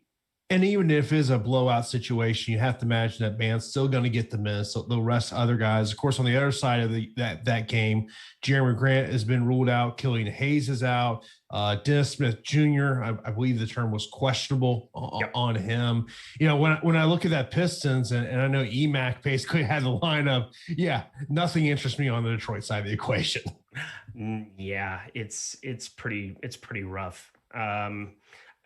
I mean, you kind of have to with Jeremy Grant out, though. I mean, it's not a great spot for them by any means, but let me just kind of get to a little bit of my Detroit stuff. I mean, we just had so much news that we were kind of waiting on. I think the Kyle Lowry is a big piece that I'm going to get to a lot here at this point in time. But yeah, they've got enough bodies there. Even Dennis Smith Jr. out there. Corey Joseph isn't somebody who excites me that much. I think Josh Jackson on FanDuel at 4,500 makes a lot of sense. I think he's going about appropriately on there at the moment. But yeah, I can't really advise for that here at the moment without seeing one. You got to get Dennis Smith Jr. out as well. But it's just such a bad spot against the Clippers that it's not a position like we had Isaiah Stewart at 3,700 on FanDuel 2 slates ago. Now he's up to 5,200. There's just no point there. Sadiq Bey is shooting dependent now at 5,300 on FanDuel as well. Going to the DK side, just nobody other than like Corey Joseph would really intrigue me that much. If Dennis Smith were to get ruled in at 3,500, you could take some shots, but you don't really need to now on this slate. I think there's enough other places to go, and I hate to say it, but like Cleveland is just in a better place early in the slate. You do lose the swappability, should I call it, but man, it's going to be hard for me not to be clicking Dellavedova today. Yeah, I mean, just looking at the ownership over on Detroit aspect, Corey Joseph and Dennis Smith Jr. are the only two that are really seeing any type of ownership over there. If you want to go there, we also got the Milwaukee news in a little while ago. Giannis is out, everyone else is in, and apparently everyone just wants to play Bobby Portis. I'm going to be under the field on Bobby Portis. I don't want to go that high on him. So the reason that you wouldn't do it is he just burned the entire universe the other night at 65% ownership. Like he just burned everybody on the planet. But I don't know. I'm very curious because I'm looking at this now. We haven't gotten an updated ownership over here on FanDuel. I keep refreshing it. It's not. We got one. Now. We got one 3 minutes ago. We got one 3 minutes. Okay, I'm just kind of waiting for that to come through, and there it is. So what's Bobby Portis at on FanDuel now? Is really the question. 28.2%. Yeah, I want over that. And I understand the apprehension because again, he did just get done burning everybody, but him put into that starting lineup, he still didn't perform that bad for the salary. It was just a slate where you had so much other value that went off. And I think that can kind of get people to deter, like McDaniels went off. You had Miles Bridges, who was an important piece of that slate too. Guys in that Charlotte side ended up outperforming Portis, and that became an issue if you were eating the heavy chalk there. Well, he's not going to be heavy chalk today. I mean, he's chalky underneath 30%, but the opportunities there. We're also adding a bunch of other pieces. I'm always curious because like a guy like Drew Holiday, who's going to create easy buckets for him in that spot. I don't really want to be playing Drew Holiday up at 8,200 on DraftKings today, but I think that he definitely adds some viability to Portis, maybe creates a couple of easier buckets for him here and there, opens up the floor. Like before it was basically let's stop Bobby Portis and what are we going to do? Jordan Nwora is going to beat us. No, that wasn't necessarily going to be the thing. So I really do like getting to a little bit more Bobby Portis than the field today, because I think that number would be significantly higher had we just seen a little bit better performance out of him last time out. So unless my iPad has an update here, over on FanDuel, I'm seeing 42% for Portis. Oh, I did not have that. Now the DraftKings was at 28. Okay, then I had those flip-flop. I don't know why the FanDuel one is not updating for me right now. I have the filter. There it is. Okay, so we are looking at sort 42%. Yeah, that makes way more sense. I think that's about appropriate. I mean, that's kind of where I was coming in at. And for somebody like that, I feel just fine going to him at 5,800 over there. That's kind of going to be an easy plug and play. Power forward, I mean, Zion is obviously another piece that I want to get to. Isaiah Hartenstein. I mean, I think it's just very, very top heavy. I think it's kind of appropriate that you're seeing the three positions up top there be condensed, because it just gets really, really thin. I think Porzingis is very, very interesting as somebody to be going overweight as a pivot to. We've seen that ceiling. We've seen him put up over 44 in what? 6 of the last 7. 6 of the last 8. So I'm pretty excited to be a little bit overweight to him there. But being about the field on Portis, I really don't have a gauge for being over or under at that number. I would have definitely been over on 28 from the last run, but 28.2 over on DK. I think that probably is about right at 6,300, but 5,800, yeah, I'm going to be right at the field and kind of move on and try to differentiate elsewhere. You mentioned about Hartenstein, and I know there was a comment in chat, and I kind of have the same thought of potentially Zion getting him in early foul trouble, and those amount of minutes he's on the court gets dwindled. Yeah. Yes and no. I could see that's fine, but the problem is he's also under 6K, and we've seen some crazy good production from him of late. We've seen just some nice rebounding totals from him there. Starting to get assists involved too. 6 assists his last 2. I don't know. I still think 5,600 is just too low of a number on him. I would want to see that come up a little bit more before I would be shying off. But I mean, he's grading out still 26 minutes. He's been productive as a per minute player, just close to 1.2 over on FanDuel for the season. That's some solid production. And I think if you start shying away from guys for foul trouble and it doesn't involve Joel Embiid, like we saw for Robert Williams the other night, you're kind of playing a little bit of a hairy game there. I don't really want to be going that direction and trying to like get off of a guy purely because, what if in that situation? Yeah, he might get in foul trouble there, but that's not something I try to go too nuts about. We mentioned earlier about the Masters, and of course, today is the last day for our golf promo that we have going on. Use that promo code Dustin to get 2 months of Awesemo Plus Golf for the price of one. That is $29.95, 60 days of Awesemo Plus Golf. All of our team here does a great job helping you out, get you to put your golf lives together. And of course, if golf is not your thing, you can get Awesemo Plus Platinum Weekly Pass for $29.95, gives you access to all these sports coverage we have here at Awesemo.com. You see it there on the screen. Of course, you can always check out Awesemo.com/promos for all the promos that are going on over at the site. I mentioned about Hartenson was someone who was coming up a lot for me in crunches. The other one, and as a Magic fan, I don't feel good about this at all, Mo Bamba coming up a ton. Yeah. He was coming up earlier for me until I decided that, I'd come to my senses a little bit, but 4,500 on DK, it's just a low number. I think looking at that center position, it's really kind of like Jonas that you really want to be focused on. And then Mohamed Bamba.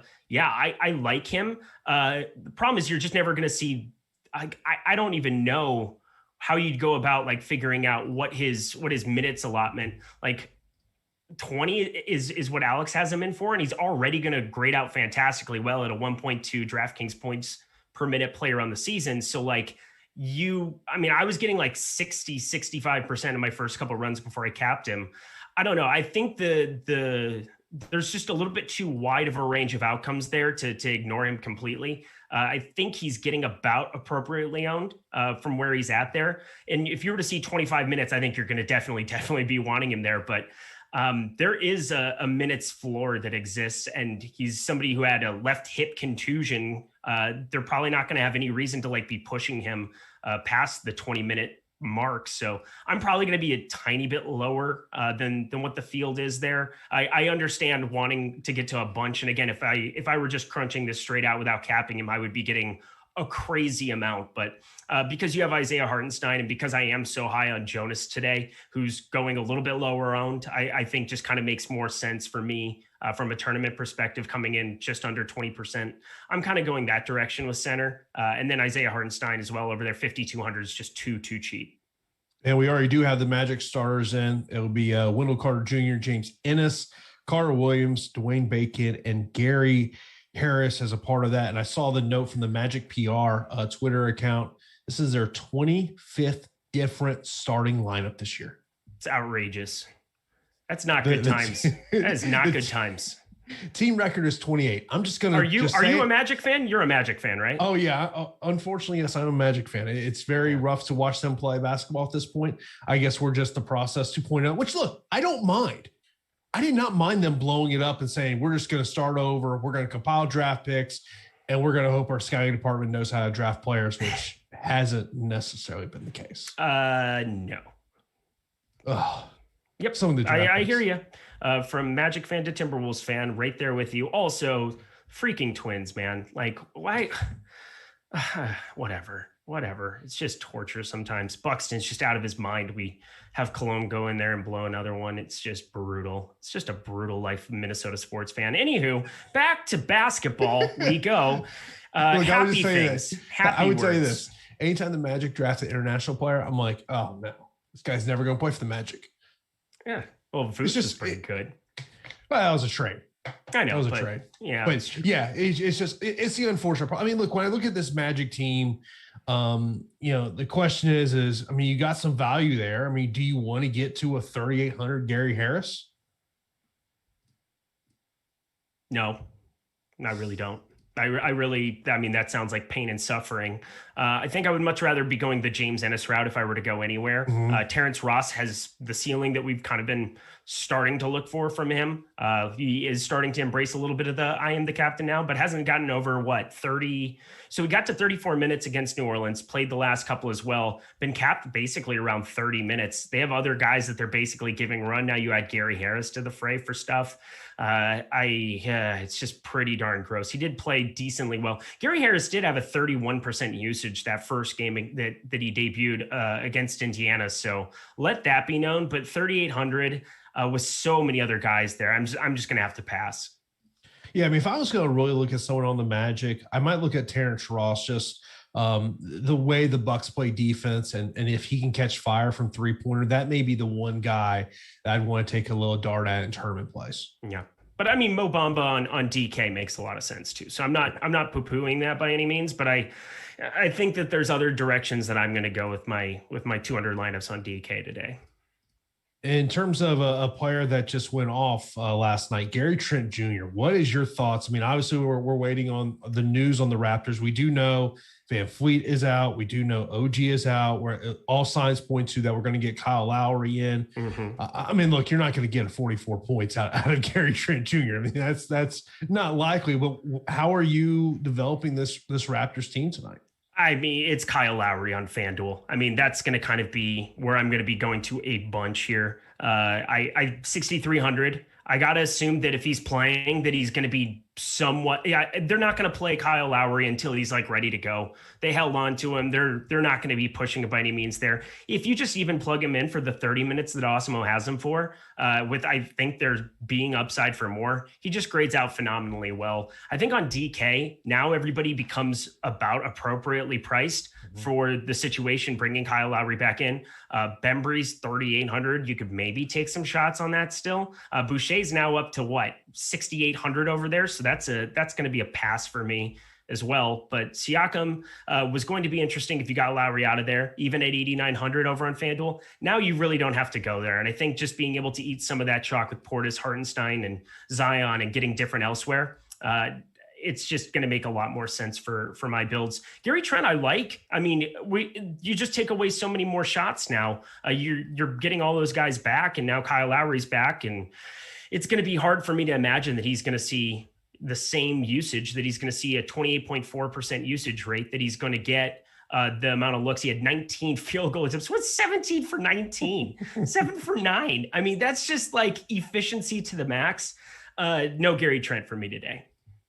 What's your thoughts on Pascal Siakam? 8,800 on DK, 8,900 over on FanDuel. Yeah, I think if you had Kyle Lowry out, that would make a lot more sense. I think if you're playing two power forwards, you're trying to get different in a tournament on FanDuel. 8,900, he's still got the ceiling there. I think he probably grades out as one of the better plays on DK, but I just don't think DK I'm going to be getting to any Raptors now. I just don't think that there's a need. You add Kyle Lowry, and that really kind of caps a lot of those guys. So I'm definitely not going to be going there. I wouldn't like see somebody's lineup in a tournament and be like, oh, I can't believe that he played Pascal Siakam, that I can't believe he played Chris Boucher, who we know the kind of ceiling he has, but just not going to be me today. On the other side of that game with the Knicks, of course, it all starts with Julius Randle, 9,800 on DraftKings, 9,500 over on FanDuel. Who is that again? Sorry. Julius Randle. Yeah. I mean, it's Julius Randle. We know he has the kind of ceiling that he does. I can't really go there today. I think the opportunity cost of power forward, because you have Portis. I mean, you're looking at most of the highest owned players on the entire slate on FanDuel at the power forward position in Portis and Hartenstein, and Zion Williamson is so 3 of the top 10 owned players are all at the power forward position, and they're going to grade out so much better than Randall. And I get it. We have seen a crazy ceiling, but now you also add Derrick Rose back in there. Like I can't get myself to be firing that up today. I think Derrick Rose just adds enough there that it takes a little bit off the top for Randall. So if I'm going to be paying the higher price for it, I'm just going to take the better spot, more security with Zion, and be overweight there. Yeah, I'm definitely going to be overweight in the field in terms of Zion, but I do small concern about potential blowout situation there. But here's the thing. So blowout, I've been seeing that a lot with everybody. That line opened at 6.5, which I thought was a little low as it is. It's moved up to 9 now. Like it's rated 9.5. No, I don't even see a 9.5 on the board. Just flat out 9. So the totals come down a little bit, but like, we've seen bigger totals than that. I mean, you look at the Clippers game, we have interest in Paul George. We're talking about him. That's at 13 right now. I get 9 points on the road. I don't know. I'm not that concerned about it. Maybe I should be more, but I'm just kind of not. And the game should be a pace up spot enough for the Cleveland side of it. And then for New Orleans, we just kind of know where all that production comes from when they get healthy, and it's going to come through Zion. So I really like staying still on that and being over the field. So I don't really have those concerns. And one of the things I love about Zion, especially with no Lonzo Ball, is you're going to see him taking the ball up the court more and more. This is something that when you watch the Pelicans play, this happens a lot. And typically when I see that happen, my first thought is, okay, everyone's just clearing out and Zion's going to, make his run to the rim. I mean, that's what the Pelicans offense sometimes becomes when you see Zion, walking up the court with the ball. Yeah. Oh my God. Is this literally a 2-shot event now? What did Hideki do did he make a mess? He made bogey on 15? Oh, Decky. Oh my gosh. Guys, this is terrifying. Don't do this to me. I like X-Man though. I do like Xander. Let it be known. Oh, I just see people in chat. Yeah, Decky got this in the bag. Now what? All right. I'm going to just have to turn that off. We're just going off. This is an NBA show. I must give everybody the good advice. I will take the bullet for this. I will not be watching those final 30 minutes. Oh, that's crazy. Latest injury news in from News God. Dotson has been ruled out. That's fantastic. Good. That is really, really good news for anybody who wanted to jam a bunch of deli, which I didn't want to do anyway, but here we are. Welcome to NBA DFS in April, where Matthew Dellavedova is a smash. Here we are. Let's go. Yeah, we'll mention a question we got over in our Slack account. I know we kind of touched on this a little bit, but Swanson, I'm guessing, didn't hear it, saying, is Mo Bamba a smash on both DraftKings and FanDuel? Oh, so now we bring in the other side where, 5K on FanDuel. I don't hate it.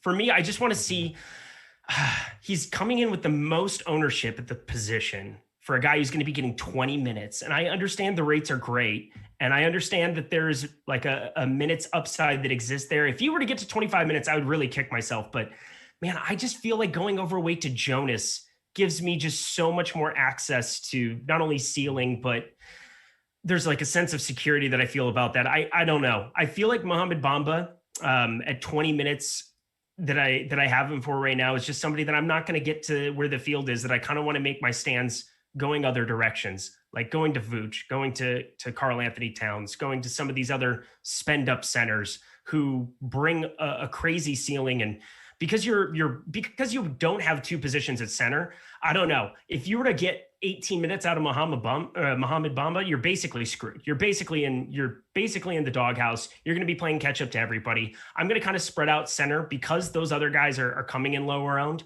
I can kind of go double the field on them, go half on Bamba, and have leverage existing throughout my lineup where I think there's just access to a higher ceiling. Speaking of that power forward center position, Sabonis with no Miles Turner for the Pacers, 8,700 over on DraftKings, 9,100 over on FanDuel. Of course, you mentioned about Jonas in that game, but what's your thoughts on Sabonis as a potential play here tonight? So we saw an absolute crazy first half from him against Orlando, and it basically just tempered off. I mean, he was destroying that slate early on.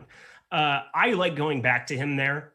We kind of see the ceiling. 9,100 is still very, very gettable there. You take Miles Turner off the floor, that's a extra a couple rebounds sitting right there. I really like going over the field on Domantas Sabonis, specifically on DraftKings, where he's 8,700.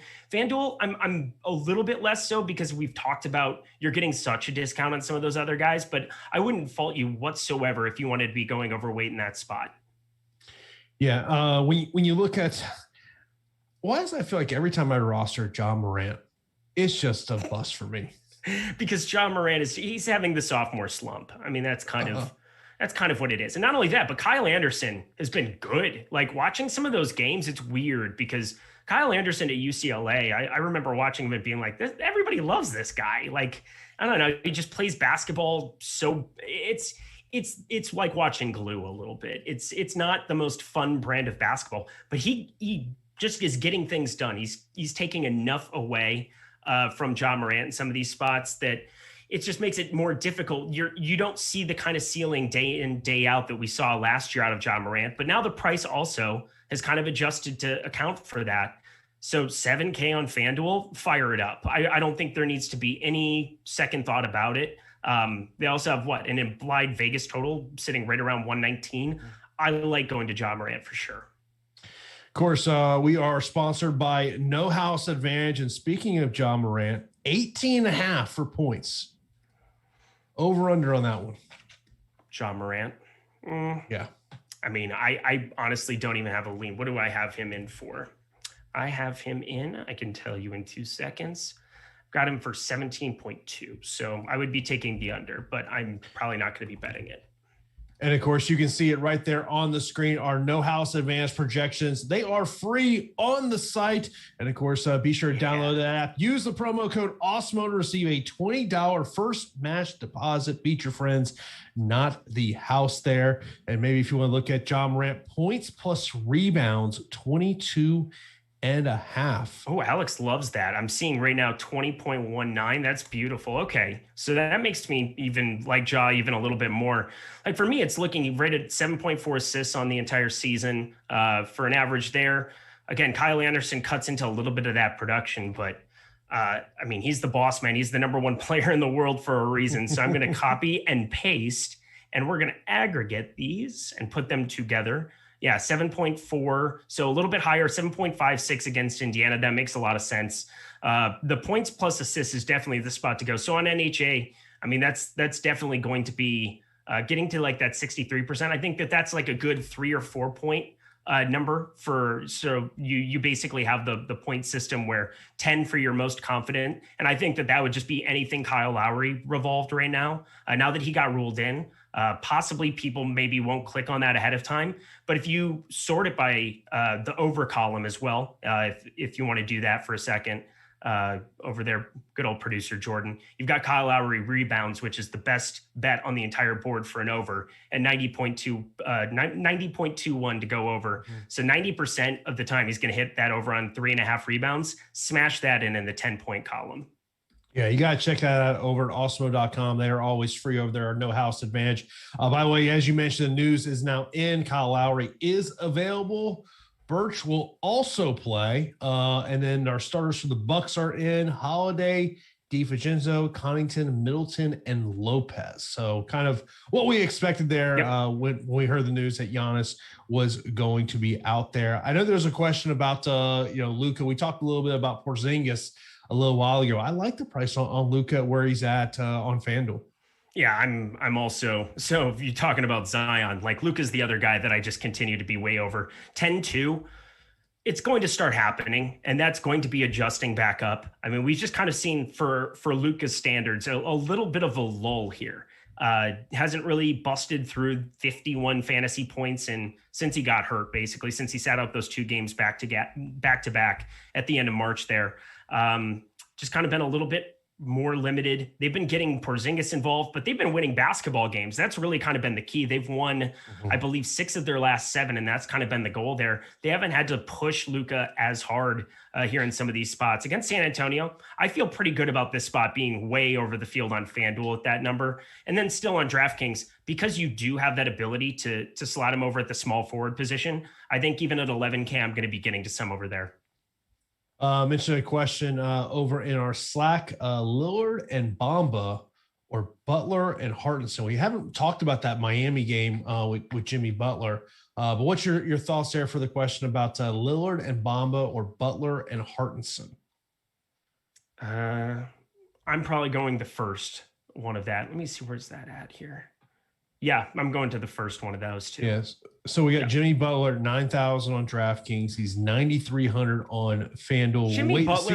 Jimmy Butler's fascinating. Like Jimmy Butler, I constantly feel like because of the addition of some of these other pieces, like he's going to start taking over here again very, very soon.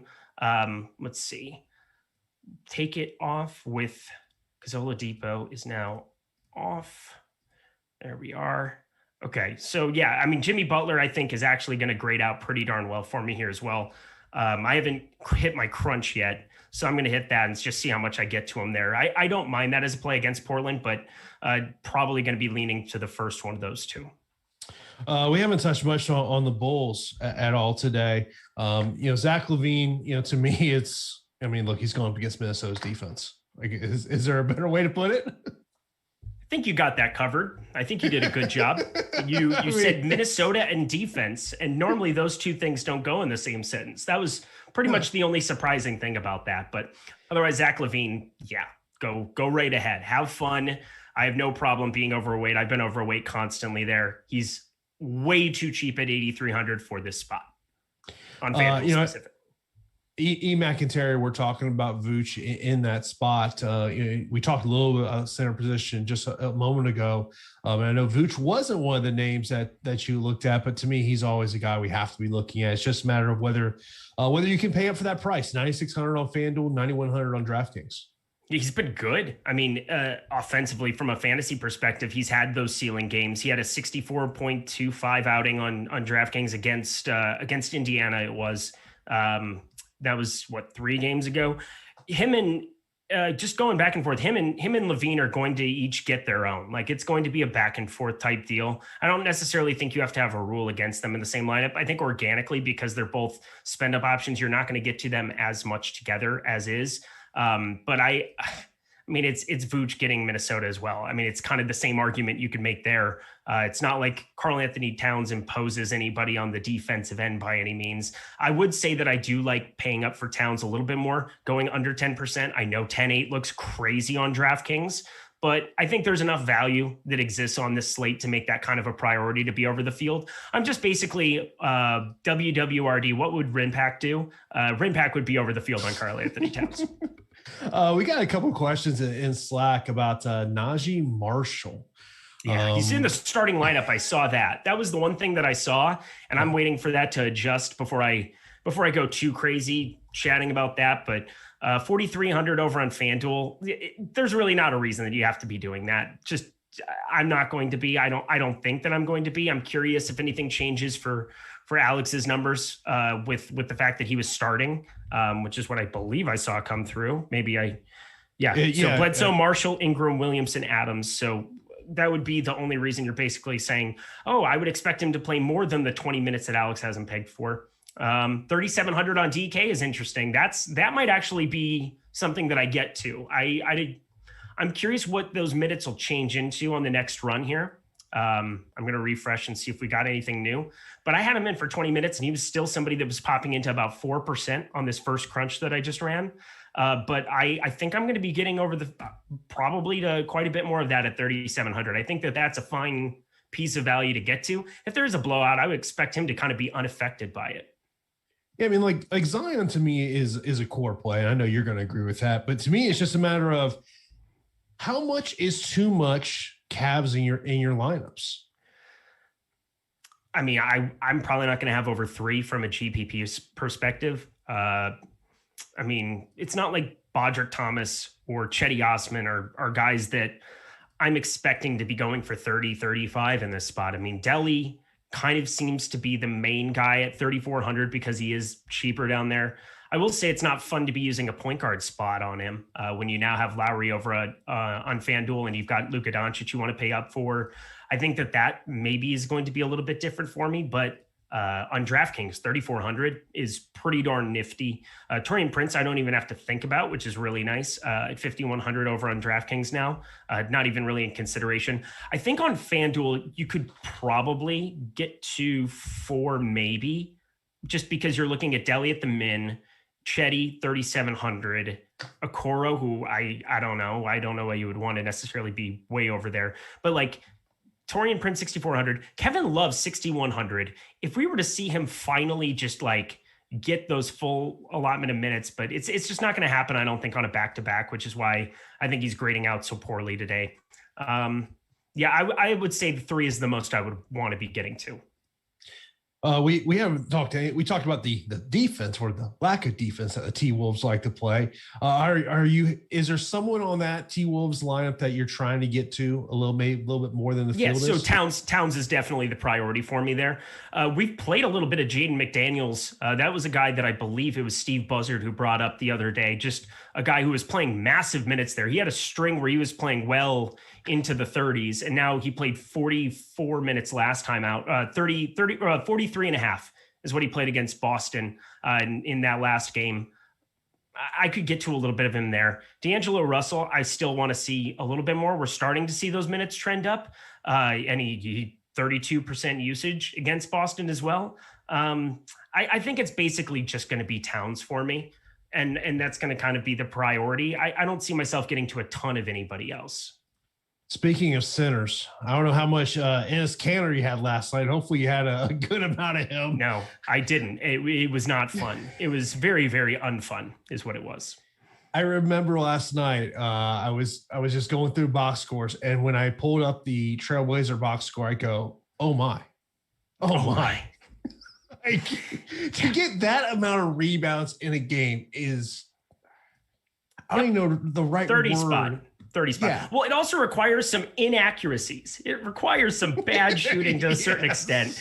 Or you just have a magnet on your hands for that game. It was irrational. It was really not fun. I was actually out on a golf course and I brought my laptop out there with me. I was out practicing. I have a tournament in like a week that I was getting ready for. So I took my laptop out and it was kind of being difficult. The internet was being a little spotty. And I was like, you know what? I'll just take Kanter. I'll take some of these other guys. I'll just kind of like, I'll make some pivots elsewhere. And then I looked at my phone afterwards, 0 winnings. I was like, that didn't go very well. That was some bad decision making. So let it be known, word to the wise, do not enter lineups when you're playing a golf course in the middle of nowhere and then have nowhere where you can like basically X them out.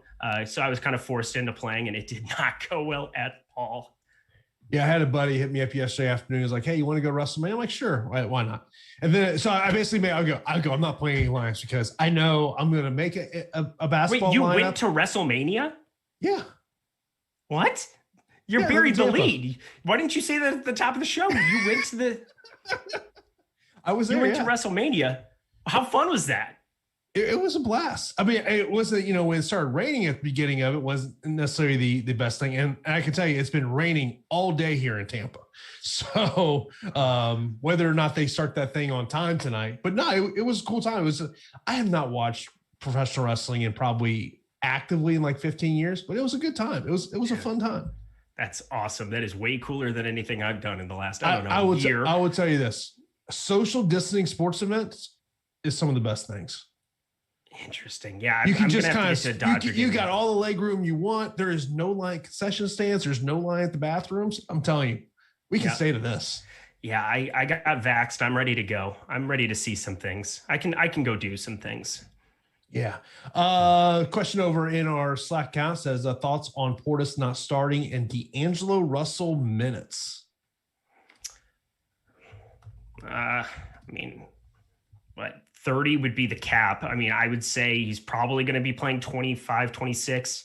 Alex has him in for 26 and a half. So yeah, I mean, that's going to be tough to get to him at any level. 6,500, 500 DK more willing to take some shots there. 7,100 just isn't going to happen. I know we've got a lot of Chetty Osman questions in there, and we've talked a lot about that value with the Cavs there. What's your overall thoughts of Chetty Osman as a play tonight? So Chetty is somebody that I have been over like the field on multiple times this season. I think he's going to probably come in. I mean, we have to have like updated ownership here now. This last run, 335, he came in. Am I looking at this right on DK? He's 3%. Let me pull it up here. Okay, last run, 8.2%. There we go. That's more indicative. I like being overweight to that. I'm fine with being overweight to that for sure. Of course, when you want all the latest DFS news, you got to follow us on all of our social media accounts, whether that's Twitter, Instagram, Facebook. We also have an Awesemo fan Facebook group where we do run exclusive giveaways on all of those platforms. So you can be sure to follow us for your chance to win some cool prizes that we have here. Also, of course, be sure to follow us on all of your favorite in social media platforms. Another one over from Slack. Thoughts on Terrence Mann and Reggie Jackson. Reggie Jackson has not come up. We did talk about Mann a little bit earlier. Yeah, so we covered Mann. I am generally over the field on Mann. I think Reggie Jackson definitely sees a bump here as well. 5,100. He's not like a priority for me over on DraftKings, but I think at 5,300 where you're playing 2 point guards, I think he makes sense as like a little bit of a ownership pivot there off of getting to some of these other guys that are going to be much, much higher owned. So I'm happy to get to some Reggie Jackson for sure. Some news from the Mavericks. Coach Carlisle says Willie Cauley-Stein is available. Maxi Kleber is out. Okay. I mean, that really doesn't change a whole lot for me. I mean, yeah. I wasn't going to get to either one of them in this situation. Maxi, I guess, gets a little bit more of that run. You wouldn't see Cauley-Stein get the kind of run Kleber would, but I don't think that's going to change anything for me. I mentioned, we kind of talked about this a little bit over in chat. Why would you fade Kevin Love with no Sexton or Garland? You mentioned the odds of the back-to-back with Kevin Love, or whether or not we'll see him in there is really the question mark there. Yeah, it's just a little bit of an unknown. And when you have an unknown situation like this, you're going to see the projections kind of like Alex has them for 25 and a half minutes right now. I think that that's about appropriate. And it might even be like you talk about a minute's upside. I think that there's more of a chance that he plays less than that than there is of him getting exceeded to like 28, 29. So when you're talking about a guy like Kevin Love, who you want to be getting to on certain slates where he's just going to be a little bit lower around, like right now we're seeing him get to about 10%. And I understand why he's getting there at 1.15 fantasy points per minute, probably going to be producing around 1.2, 1.3 as he gets healthier and fully like just basically transitioning back into playing shape and playing form here, getting to those minutes, but they don't really have any reason to be pushing him. So I doubt that they get to those 28, 30 minutes for him. So for this slate, definitely not going to be in my player pool. Mentioned a couple of names for the Clippers that I know one is on the ownership. We saw Zubas was getting some ownership. And then someone else was asking about Luke Kennard, 3,700 over on DraftKings. Yeah. So Luke Kennard's, when he started, he's played very, very well for the Clippers. And I alluded to that Atlanta Hawks game where it was basically him and Terrence Mann that went out and won that thing. And since then, they've kind of been the pieces where if you get Paul George or Kawhi Leonard, one of the two out, that they basically plug in, see a little bit more extended run, because you basically had 1 in 3 minutes for him previously there, played 25 minutes there last time out. And now you're going to take Kawhi out. It's basically going to be around that, again, 25, 26 minutes that you'd have in for Kennard. Alex has him for a few less than that. So I'm happy to get to a little bit at 3,700. Don't go crazy. I'm getting to right about the field, and I don't really want to go too nuts because I think Delhi just kind of provides better value at that position, like at a shooting guard position on DraftKings. Yeah, it seems like just kind of based on the chat, people are trying to figure whether they want to go Kennard or Terrence Mann. I would probably want to go to Mann because he's just going to see a lot more run, I think. Like, I think he just sees a little bit more of the minutes. In terms of, you briefly touched on the Spurs a little while ago, in terms of, of course, them playing against the Mavericks in that game. DeMar DeRozan, 7,800 over on DraftKings, 7,700 over on FanDuel. Is there someone on that Spurs team that people should be looking at? DeMar DeRozan, it's kind of going to be it. I think Podol is somebody that I've seen kind of floating around for DK a little bit today. 6,800 on FanDuel. I'm not even thinking about it, but I think that 6,200 number kind of gives you a nice spot where you can play two centers to take some tournament shots, because we've seen a little bit of an upside from him in a couple of spots. Last time out, played 36 minutes, 38 points. That's about appropriate for somebody around a fantasy point per minute. So Podol on DraftKings might be the other addition, but it's basically DeMar DeRozan on both sides for me, and that's about it. Of course, we're just under 10 minutes from lock. Be sure to subscribe to also right here on YouTube. We have shows all the time, whether you're looking for NBA, MLB, NHL, golf, MMA, whatever it may be, we have got you covered. So be sure to subscribe to us. Also, hit that notification bell so you know when a show is live on the channel. Of course, always do us a favor. Give us a thumbs up here. Let's try to get those likes over, 250 before we get out of here. And of course, if you do have any questions, line those up over in our Slack channel, also over in YouTube as well. Just want to kind of look at some ownership. I haven't checked in here in a moment to see if Alex says, well, the latest update actually just came down a minute ago, and not shocking. Matthew Dellavedova, the most owned on DraftKings. That should not be that was always going to happen. I mean, I'm getting to like an ungodly amount. What is that number right now? I'm finishing up my FanDuel lineups. Just under 30%. Yeah, okay, so I want more than that. Yes. Yeah. I mean, and looking over on the FanDuel side of things, Hartenson is the player that's getting the most ownership. Is him and Kyle Lowry over on FanDuel. I mean, that it also just makes sense not to be like eating the chalk. I do think your Portis apprehension makes some sense. Just kind of looking around the rest of that position.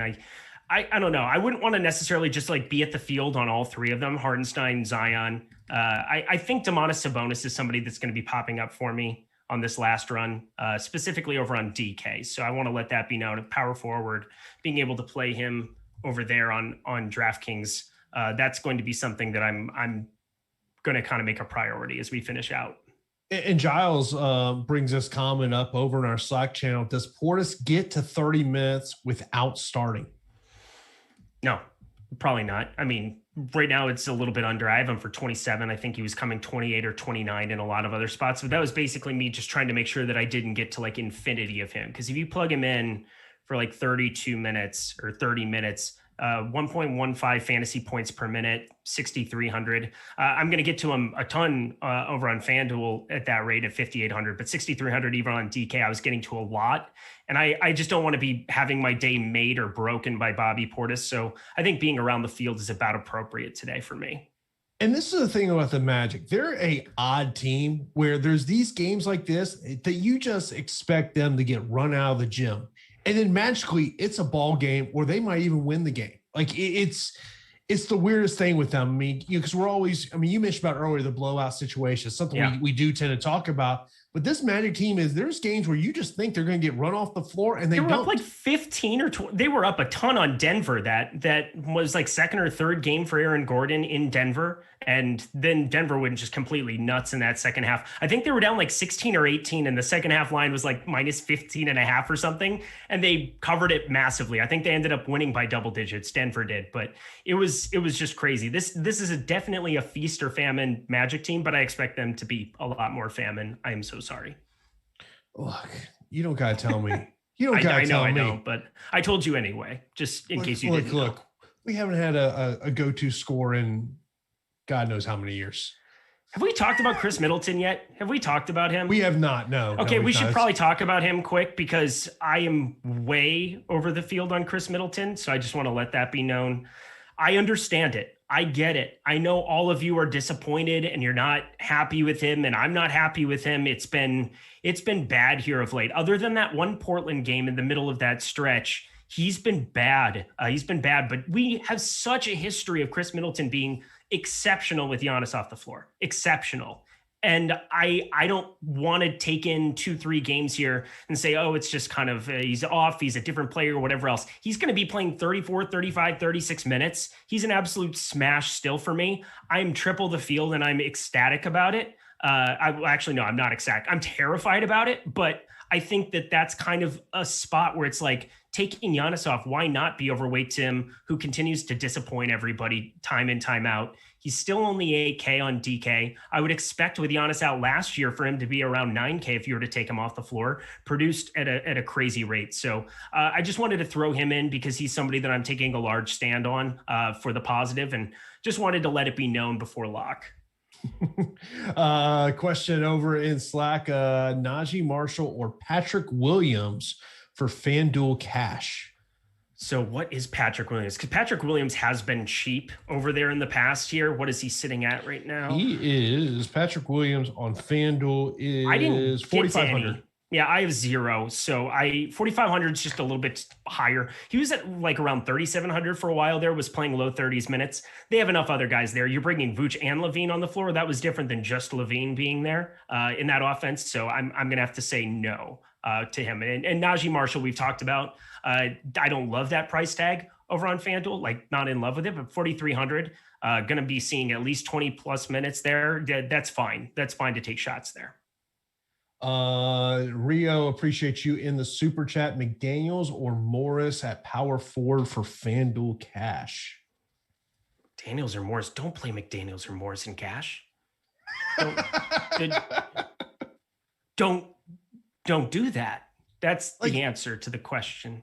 Like that has to be trolling. That has to be trolling. Yeah, this is my thing. I feel like this is one of those nights that I'm going to be sitting around waiting to see what does that Clippers lineup looks like. But that was a super chat, and so I want to honestly just let him know it's like on FanDuel, Marcus Morris. Don't play Marcus Morris in cash on FanDuel. Like you have 3 power forwards. You have Hartenstein, Portis, Zion. You're probably, I don't want to just say it, but you're probably playing the first 2 of that equation at power forward in FanDuel on cash. If you're not playing them, you're passing up a gigantic like you're in a lot of trouble if Hartenstein or Portis go off. Like eat the chalk there and move on at power forward. That's my advice.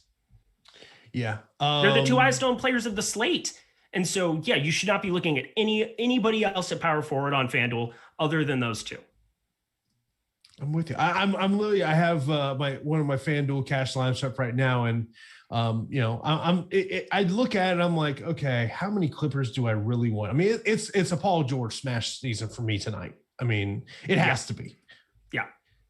To me, the core for my cash is him and Zion Williams. And for me also, and I mean, I'm not playing cash, so I don't have to think about it. But I mean, I'm taking a large position on Chris Middleton today, and that's just kind of what my life has become. Like it's just become chasing this Chris Middleton game, and I will not stand until it happens. It should be a smash spot for Chris Middleton. It should be a smash spot. It should. But I've also, thought that in the past, and then he goes out there and literally does nothing. Yeah, that's been every day. It's awful.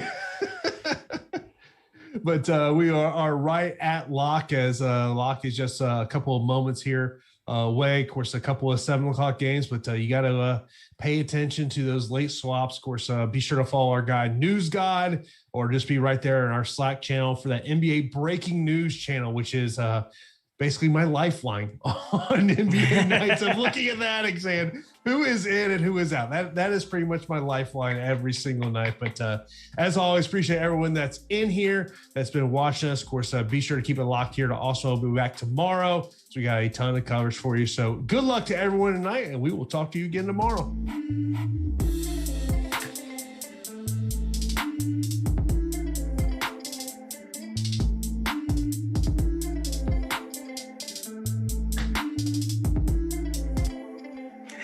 Eric got me playing Dell.